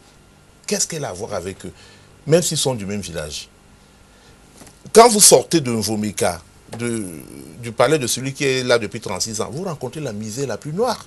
C'est-à-dire ses cousins, ses cousines et ses sœurs qui vont au champ avec là-haut. Vous allez dire qu'ils sont au pouvoir, qu'ils sont aussi bêtis. Et cet exemple pour dire quoi? Pour dire que ce n'est pas ça le problème. Le problème, ce n'est pas un cloisonnement vertical par des ethnies. Le problème, c'est un cloisonnement horizontal. Thierry l'a dit tout à l'heure. Vous pensez qu'un homme d'affaires camerounais peut être riche sans le concours du pouvoir? Vous pensez? C'est des histoires. Tout ce que vous brandissez comme les plus riches de grands hôtels, tout ça, c'est par rapport à la douane et aux impôts. Ils sont en complicité avec les gens du pouvoir. Donc, ils forment une ethnie de synthèse, une ethnie artificielle, une tribu artificielle. C'est elle qui dirige contre nous. Toi, Kouni et moi, on a quelle différence? On trime ensemble pour envoyer nos enfants à l'école. Tu vas dire que parce que toi, tu es bamileke, moi, je suis douala. Où est la différence entre nos conditions de vie? Là est le véritable problème. Donc, il n'y a pas un problème tribal. Il n'y a pas un problème tribal. Mais c'est l'instrumentalisation. Et je vais vous dire là où le tribalisme arrive. Le tribalisme arrive quand quelqu'un, pour être président de la République, pense qu'il doit ameuter sa communauté, croyant qu'à partir de sa communauté, à partir du soutien de sa communauté, il va arriver au pouvoir. Qu'est-ce que quand toi, avoir avec la maman qui vend les bananes au marché de quoi, elle va le soutenir parce qu'il est barham comme elle, mais c'est de la folie. Il va faire quoi? Moi, je veux soutenir, je ne sais pas, le ministre, quoi, parce qu'il est yaoudi comme moi. Qu'est-ce qu'il ajoute dans ma vie? Rien du tout. S'il est dans la tribu de synthèse qui pille et qui nous maintient dans la pauvreté. Donc, le problème, c'est de faire prendre conscience aux gens de ce phénomène, parce que là est le véritable problème. Quand vous avez cité quelqu'un là, je ne sais pas, qui a subi le contrôle de la CONAT et qui brandit le fait qu'il ait subi le contrôle de la CONAT parce qu'il est bamileke. C'est des histoires. Et tous ceux qui sont à Konenge pour le TCS, ils sont bêtis, hein, pour la majorité. Et qu'est-ce que vous allez dire de ça? Alors, s'il n'y a donc pas, de façon globale, en écoutant M. Kounié et M. Dimo Bandakani, on a comme l'impression que finalement, la question tribale devait rester sous les tables et ne pas être brandie au grand jour. Mais malheureusement, Jean de Gémemont a eu le mérite de soulever la question et de la poser et peut-être d'appuyer davantage là où ça fait mal. Non, en tout cas, c'est un vieux débat hein, dans le sang politique du Cameroun. Vous vous souvenez des années 89, 90, n'est-ce pas, il y a eu des débats entre justement le professeur Molon Djana par exemple, et même le même Maurice Kamto et d'autres intellectuels. Si du on va écrire un fameux livre, Le monofascisme, en réponse à Molon Djana qui avait écrit l'endofascisme. Vous le montez plus loin, on va le monter au colonel Lamberton. Donc c'est un vieux fond qui travaille la scène politique camerounaise et il faut interroger sa fonction dans le jeu politique. Et pour l'interroger, c'est pour ça que moi je m'insurge contre les propos du docteur Louison tout à l'heure, quand il dit que exclut une ethnie de la conquête du pouvoir. Mais on n'a pas pris le pouvoir en disant que, en tant qu'ethnie, mais c'est ça la guerre civile et le génocide. Quand vous dites que vous n'avez pas le pouvoir en tant qu'ethnie, le danger justement c'est de faire coïncider l'unité politique et l'unité ethnique. C'est ça qui entraîne le génocide. Je dis justement n'est pas exclu. Non, on n'exclut pas une ethnie. Il ne faut pas penser ça. Si.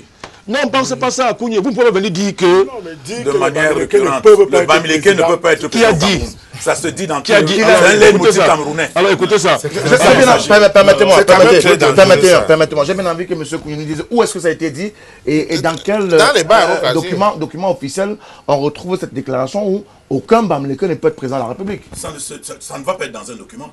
Mais je vous ai dit que ça se dit et personne n'assume. Personne n'assume. Ça se dit où? Ça se dit personne n'assume. Et quand Maurice Kamto dit je suis bamileke et je ne sais pas pourquoi je suis stigmatisé, les gens disent il a assumé le tribalisme. Alors que tous les autres le disent, mais personne ne veut l'assumer. Merci. Mais aujourd'hui il assume. On l'a vu avec le Kangou Chengue où il dit je suis traqué par la CONAC parce que je m'appelle Sylvestre Ngouchengue. Merci à vous. Ce n'est pas normal. On n'a pas besoin de on est allé fermer son usine en 92. On n'a pas besoin de ce genre de discours au Cameroun. En 92 parce qu'il a soutenu le SDF. Tous ceux qui travaillent avec lui et tous ceux qui ont permis qu'il bâtisse cette richesse ne sont pas nécessairement des bamileke. Donc ces discours ne devraient plus passer. Il n'a pas dit, merci à vous, monsieur, s'il vous plaît. Permettez à Bandakani de finir. Il faut faire attention, Kounié. Quand vous non, toi tu dois faire attention. Je peux parler. Tu dois faire même très attention. Quand vous parlez, je vous interromps pas. Oui, vas-y. Je vous dis faire attention parce que le thème du SDF avait dit dans les années 90 qu'un bamileke peut être secrétaire général du SDF. J'ai le journal. Non, je vous ai pas. Mais il est là maintenant. Non, laissez-moi vous dire, je vous dire de faire attention. Faire attention parce que j'ai demandé tout à l'heure qui l'a dit. J'ai dit que M. Froundi, le président Froundi, avait dit qu'un bamileke peut être secrétaire général du SDF. M. Froundi. Donc faites attention. Il a dit où? Il a écrit où? M. Froundi l'a dit ouvertement. Ça fait un tollé au Cameroun dans les années 90-96. Ça fait un tollé au Cameroun. Il y a eu un débat terrible entre le LACAM et le SDF. Il y a les écrits. Parce qu'il y a eu un candidat bamileke, Kamden, qui n'a pas gagné. Je peux parler. Et on a estimé qu'il a empêché parce qu'il ne voulait pas parler. Maintenant, tu dis qu'il a dit, il n'a pas dit. Je peux parler. C'est arrivé qu'il ne pouvait pas. Je vous dis qu'il a dit. Il ne l'a pas dit, je regrette. Et ça a permis à des gens ont démissionné pour ça. Les Kamdoum ont démissionné à l'époque à cause de ça. Donc, vous voyez que faites attention parce que souvent, c'est pas, ça vient souvent là où on n'imagine pas. Donc, j'étais en train de dire que le fond, cette affaire, c'est un vieux fond, c'est un vieux chiffon qu'on a introduit dans le jeu politique camerounais. Sa source remonte depuis la colonisation. Vous savez que la théorie coloniale dit que les populations africaines sont des blocs ethniques, donc en fait des bantoustans ethniques. Donc l'Africain ne peut pas dépasser la pensée ethnique. Il ne peut pas sortir de la tribu pour penser la République, pour penser la cité et penser le monde. Ce sont ces théories-là. Et à partir de là, on a dessiné les tribus dangereuses. Dans l'imaginaire colonial, les tribus dangereuses, c'est pas le cas du Cameroun. Dans la pensée coloniale, même les Bassas constituent une tribu dangereuse. Ils ne sont pas les seuls cas. Il y a des tribus qu'on a catégorisées au Cameroun comme étant dangereuses parce qu'elles étaient hostiles, elles n'étaient pas soumises aux colons. Donc, à partir de là, on nous a créé la géoethnie, le tribalisme politique, comme moyen de dissoudre le patriotisme camerounais dans les marécages du tribalisme. Et moi, je pense que les hommes politiques qui sont sérieux, qui aspirent à gouverner ce pays, doivent éviter de tels débats. Ils ne doivent même pas y mettre la main. Parce que c'est nauséabond. Lorsqu'on me dit que, bon, si on vous dit que le Bamileke ne peut pas prendre le pouvoir, c'est très condamnable. Mais est-ce que vous aussi, vous résolvez le problème en disant que le Bamileke doit prendre le pouvoir? Est-ce que le Bamileke, c'est un projet politique? Ce n'est pas un projet politique. Un Bamileke, c'est une appartenance primaire. Ce n'est pas un projet politique. Un projet politique, c'est pour le Cameroun. Vous parlez à tous les Camerounais. Et quand on dit Camerounais, le mot Camerounais veut dire dépassement de toutes les ethnies pour devenir et penser la communauté et fonctionner ici. Est-ce qu'il y a un autre avenir au Cameroun en dehors de ça? Alors, lorsqu'on nous ramène dans les marécages nauséabonds du tribalisme politique et qu'on fait semblant de ne pas voir, parce qu'on est en train de chercher les voix électorales qui arrivent pour les législatives municipales, c'est pas sérieux. Tout le monde connaît qu'il y a un parti, le MSC, moi je le cite, qui veut faire coïncider l'ethnie à l'unité politique. Moi qui vous parle, dans mon quartier, alors je vous parle, on voit bien comment on recrute les gens. On recrute par appartenance primaire ethnique. Moi je peux vous donner les preuves, Moutomé. Vous venez chez moi demain, je vous donne les preuves. Comment ce parti recrute les gens dans la perspective municipale et les législatives? C'est une base ethnique. C'est ça le problème. Vous comprenez? Si mon frère Kounike là, qui est brillant comme il est, si demain il a la tête d'un projet national pour prendre le pouvoir au Cameroun, je ne verrai pas le Bamileke, je verrai M. Kounike Camerounais, qui a un projet politique pour sortir le Cameroun d'une situation qu'on estimerait être une impasse. Je le suivrai pour ça. Je ne vais pas suivre un Bamileke, ni suivre un Béti. Donc ce discours-là, il faut l'arrêter. Non, c'est une fonction de la géopolitique camerounais. C'est une construction coloniale qui est prise en charge par certaines bourgeoisies au Cameroun qui ont des alliances avec justement les colons, les métropoles étrangères et qui surfent dessus, comme c'est comme ça que le colon autorise la politique dans nos contrées, on surfe dessus pour conquérir le pouvoir. Merci à vous, Bandakani. Alors, docteur Essamba, comment faire pour véritablement faire taire cette querelle du tribalisme qui revient de plus en plus? On l'avait peut-être oublié dans les années 90 et dans les années 2000, mais aujourd'hui, pratiquement en 2019, en plein 21e siècle, on ressent ce relent de tribalisme renaître de ce centre et être de plus en plus le seul sujet même à l'ordre du jour des Camerounais. C'est pourquoi tout à l'heure, je voudrais qu'on se comprenne. Vous savez, la République est au-dessus de l'ethnie. C'est-à-dire que, voilà, la République est au-dessus de l'ethnie. Et moi, je suis peut-être encore choqué quand je lis quelques lois camerounaises sur la logénie et l'autochtonie. Par exemple, quand on dit, pour être désormais président du premier exécutif régional, il faut appartenir à tel, pourtant nous sommes tous des Camerounais. C'est pourquoi je reviens sur la notion de république, la res républica, la chose commune de tous, qui nous appartient tous en tant que Camerounais. Je veux prendre un exemple aujourd'hui. Quand on dit le Cameroun est une nation, c'est parce qu'on veut promouvoir par tous les moyens le vouloir vivre ensemble. Moi, je veux prendre un exemple simple. Mes deux enfants, ils s'appellent Simé, l'autre Silenou. Moi, je suis d'une Bam. Alors, vous convenez avec moi que si un Bamois demain frappe sur Simé, il a ignoré qu'il a tapé sur un Bamois. Donc, il faut donc dépasser tous ces clivages. Pour revenir donc sur des notions claires que le Cameroun est une république qui doit surfer sur des notions, sur des valeurs, des principes tels que le vouloir vivre ensemble. Et à partir de là, on va dépasser toutes ces choses. Et je dis, la République veut donc dire tout simplement que M. Moutomé peut être président de la République s'il remplit toutes les conditions requises par la loi. Alors, on va prendre ces quelques SMS pour, avant de refermer cette émission de Tout au clair sur la télévision du Monde. Merci à M. Niopé pour votre analyse. Les gens qui prônent ou encouragent l'exacerbation du tribalisme ne réussiront pas. Belle émission. Merci Mme Karl Nana de continuer à nous regarder. Bonsoir. S'il vous plaît, comment je peux avoir la vidéo de M.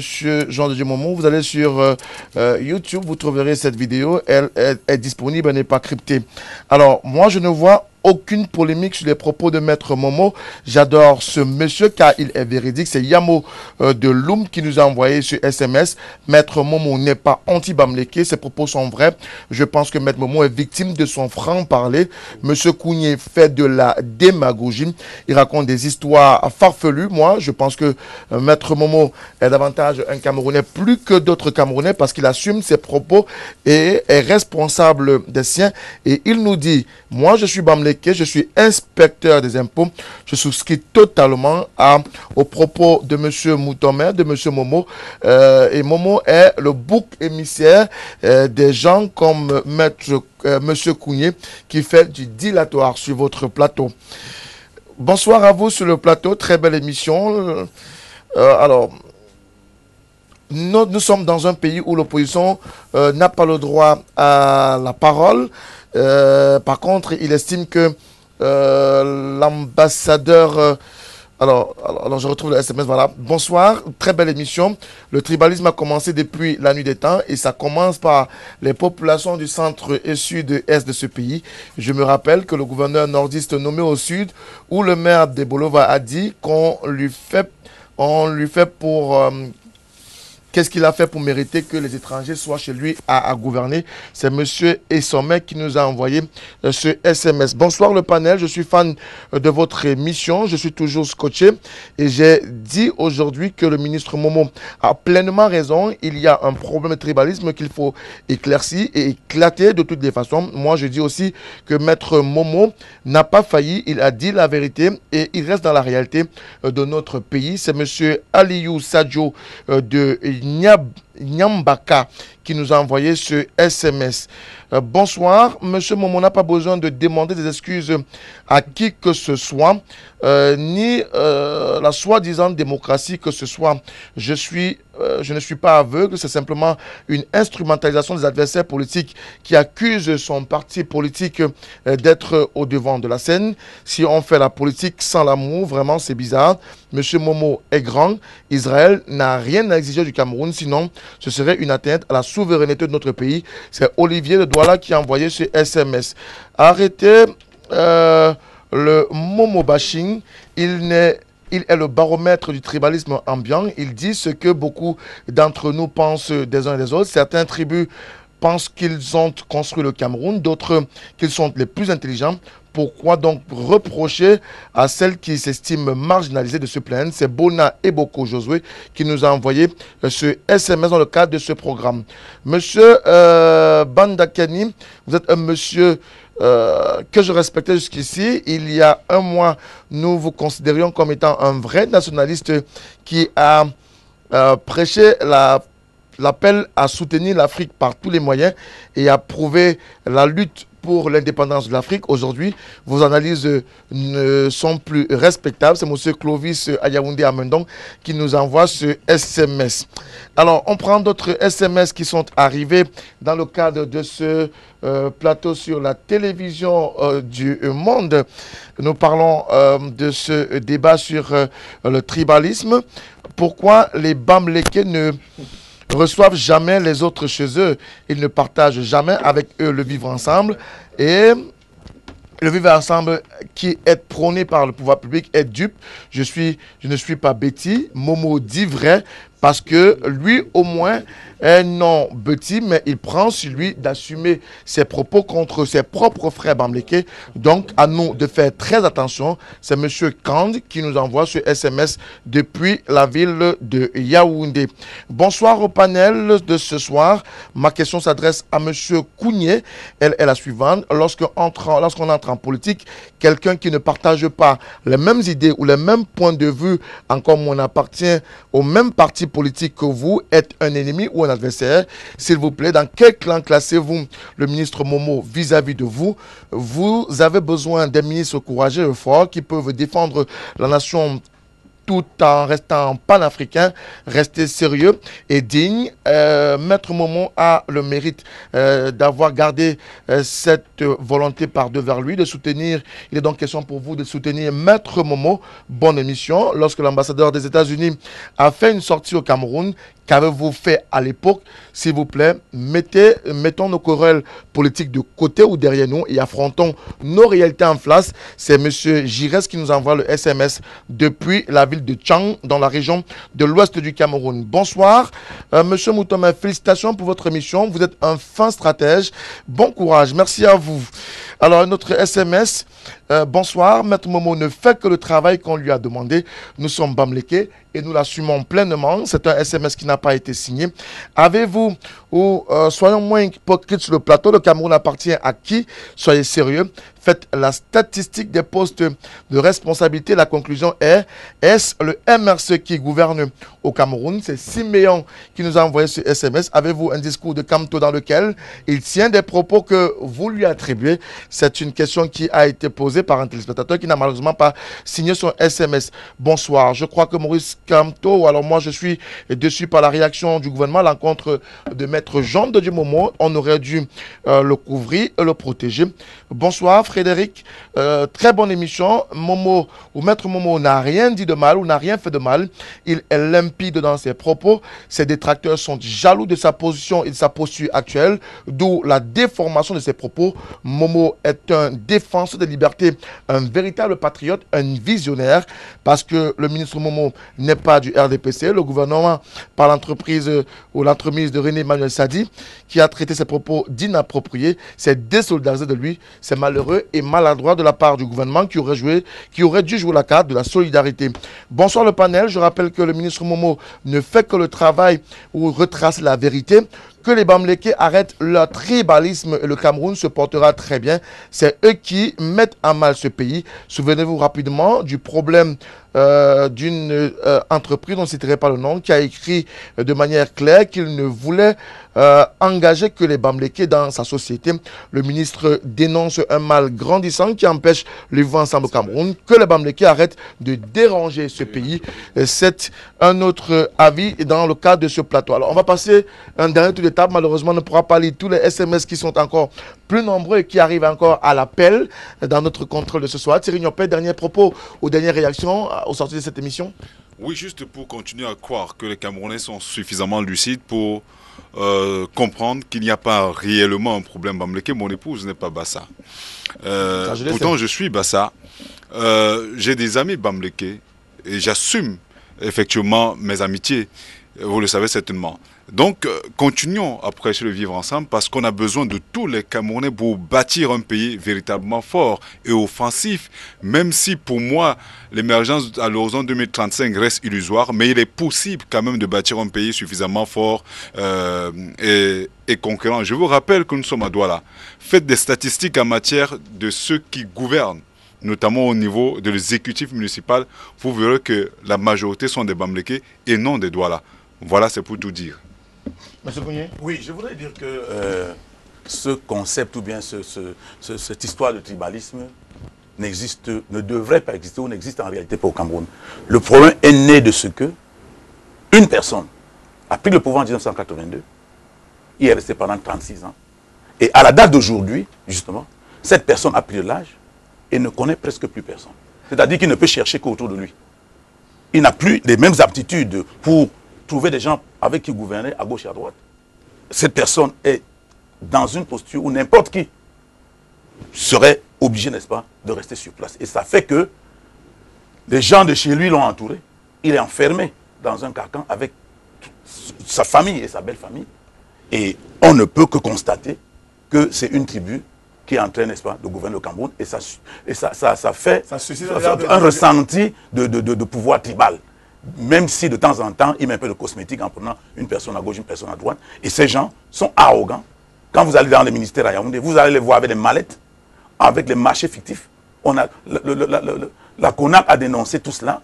en 2015, il y a eu plus de 900 milliards de marchés fictifs. Ils sont assis partout dans les ministères, ils frustrent les autres avec de telles attitudes. Et puis, ça mène tous les autres, n'est-ce pas, à faire le repli vers eux. Mais en réalité, le Camerounais n'est pas tribaliste parce que nous avons beaucoup de mariages exogamiques au Cameroun, où on voit des gens du Nord épouser les filles Bamenda, etc. Et ainsi de suite.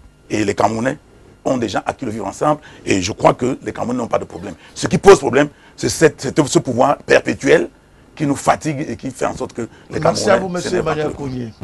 M. Bézimon. Oui, le problème est latent dans notre pays, parce qu'on l'a dit tout à l'heure, il a été introduit par la colonisation selon le sacro-saint principe de diviser pour mieux régner. Il fallait cantonner le peuple camerounais, chacun dans son ethnie. Et il a été exacerbé ces derniers temps à partir de l'élection présidentielle, je l'ai dit tout à l'heure, à partir du moment où certains ont pensé accéder au pouvoir en s'appuyant sur leur ethnie. Je pense que le problème, c'est un problème d'éducation. Peut-être on contribue à partir des plateaux comme ceux-ci à faire croire aux gens que en fait vous êtes instrumentalisés parce que ceux qui sont au pouvoir, ceux qui détiennent le pouvoir, que ce soit économique, que ce soit politique ou autre, ils instrumentalisent leurs semblables en leur faisant croire que c'est un problème d'ethnie, qu'il faut porter son frère à la tête de ceci ou de cela. Il y a un problème d'éducation, mais je pense que parallèlement, il faudrait, avec les dérives qu'on observe ces jours-ci, je pense que parallèlement, il faudrait aussi un peu de répression parce qu'une loi contre le tribalisme ne serait pas de trop. Je ne pense pas qu'il soit permis dans un pays de se lever et dire que les Bamlékés c'est des voleurs et puis les bêtises c'est des ceci, cela. Une loi, et je pense in fine que un projet politique comme celui du Manidem qui à terme prévoit même la dissolution de tout ceci dans un grand panafricanisme pourra arriver au bout de ce fléau. Est-ce qu'il faut forcément éduquer les Camerounais pour faire taire la polémique, la querelle autour du tribalisme? Oui, parce que vous savez, par l'éducation, on peut transformer les uns et les autres. On peut faire passer une civilisation, on peut faire passer une culture. Moi, je pense simplement, pour ma part, Frédéric Moutomé, que le Cameroun est une république. Et que si les gens forcément veulent s'appuyer sur des leviers ethniques pour pouvoir justement se mettre sur la route qui mène vers le palais, ce sera bien difficile. C'est-à-dire qu'il faut composer avec tout le monde. C'est la raison pour laquelle nous disons que nous sommes dans la construction d'une nation. Et je vais peut-être vous surprendre. Vous savez, la protection normative par rapport à la cohésion sociale et même à l'unité nationale est accrue au Cameroun, demeure accrue. C'est la raison pour laquelle on dit on ne privilégie ni un Bamileke, ni un Bassa.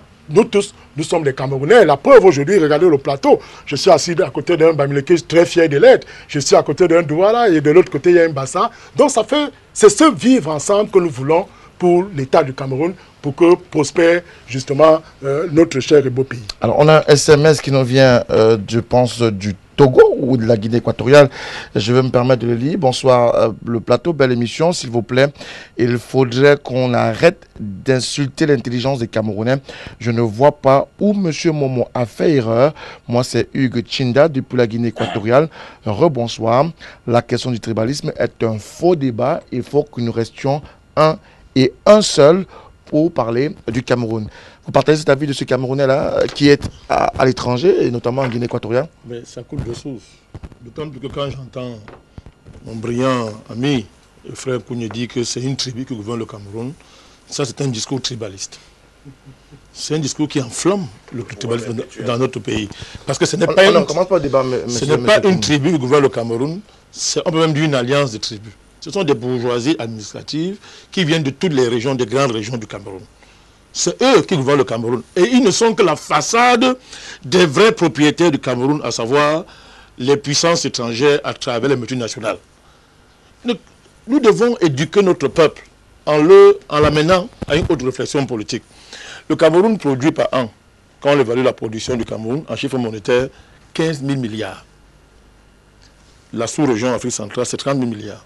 Le Cameroun, lui, il a la moitié. Le budget du Cameroun, quand on est trop gentil, c'est 5 000 milliards.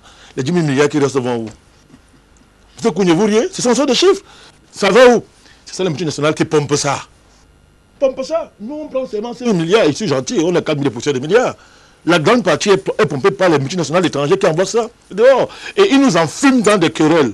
Des nègres, des sauvages qui s'entretuent. Donc, qu'est-ce qu'il faut faire? Non, il faut justement détruire ce discours, parce que c'est un masque qui nous éloigne de vrais problèmes. Je suis en train de vous donner les chiffres de pollution par an. Et nous, on prend seulement le budget, la partie budgétaire. Imaginez-vous qu'on prenait tous les 10 000 milliards, on aurait de 5 000 milliards, j'extrapole un peu, on aurait plus de 10 000 milliards, on aurait fait 15 000 milliards.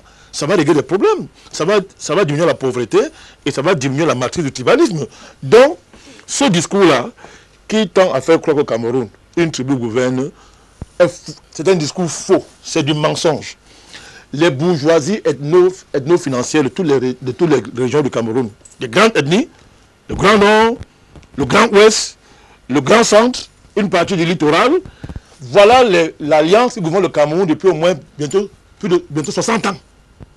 Donc, ce n'est pas une affaire que les boules ont le pouvoir, c'est une alliance.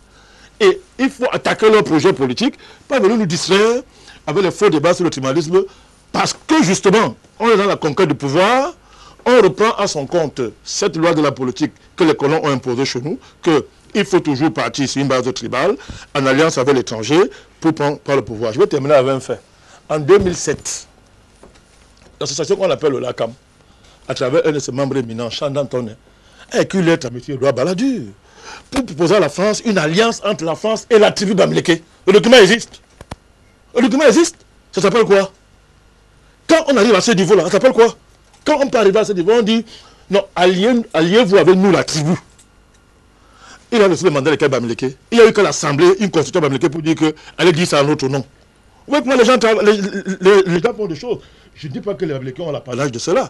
Mais on a vu un autre ministre de la République qui a dit que si Bamileke est au pouvoir, ils vont gâter le pays. Samadou Ali, il a dit. Donc vous voyez bien que ça ne concerne pas le Cameroun.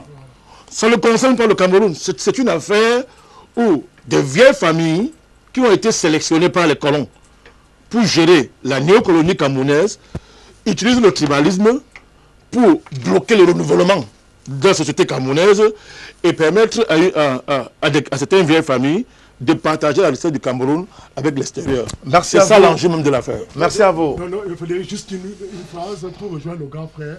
Il faut mettre en place une loi qui lutte contre les propos tribalistes au Cameroun. Merci à vous, messieurs, d'être venus sur le plateau de Tout au clair de ce soir. Une édition particulièrement spéciale. Messieurs, merci Emmanuel Kounié, merci Dr Essomba.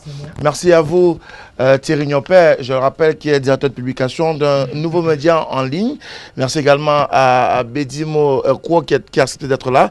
Monsieur Bandakani, merci encore d'être venu. Mesdames, messieurs, merci à la maison. Vous, chers téléspectateurs, restez très tard pour le cadre de cet autre numéro de Tout au clair sur la télévision du monde. Merci à la direction générale qui s'est déployée comme un beau diable pour que cette émission puisse arriver à son terme, à l'ensemble de l'équipe technique qui s'est également mobilisée et surtout au directeur technique qui est venu conduire les équipes sur ce plateau. Mesdames et messieurs, merci.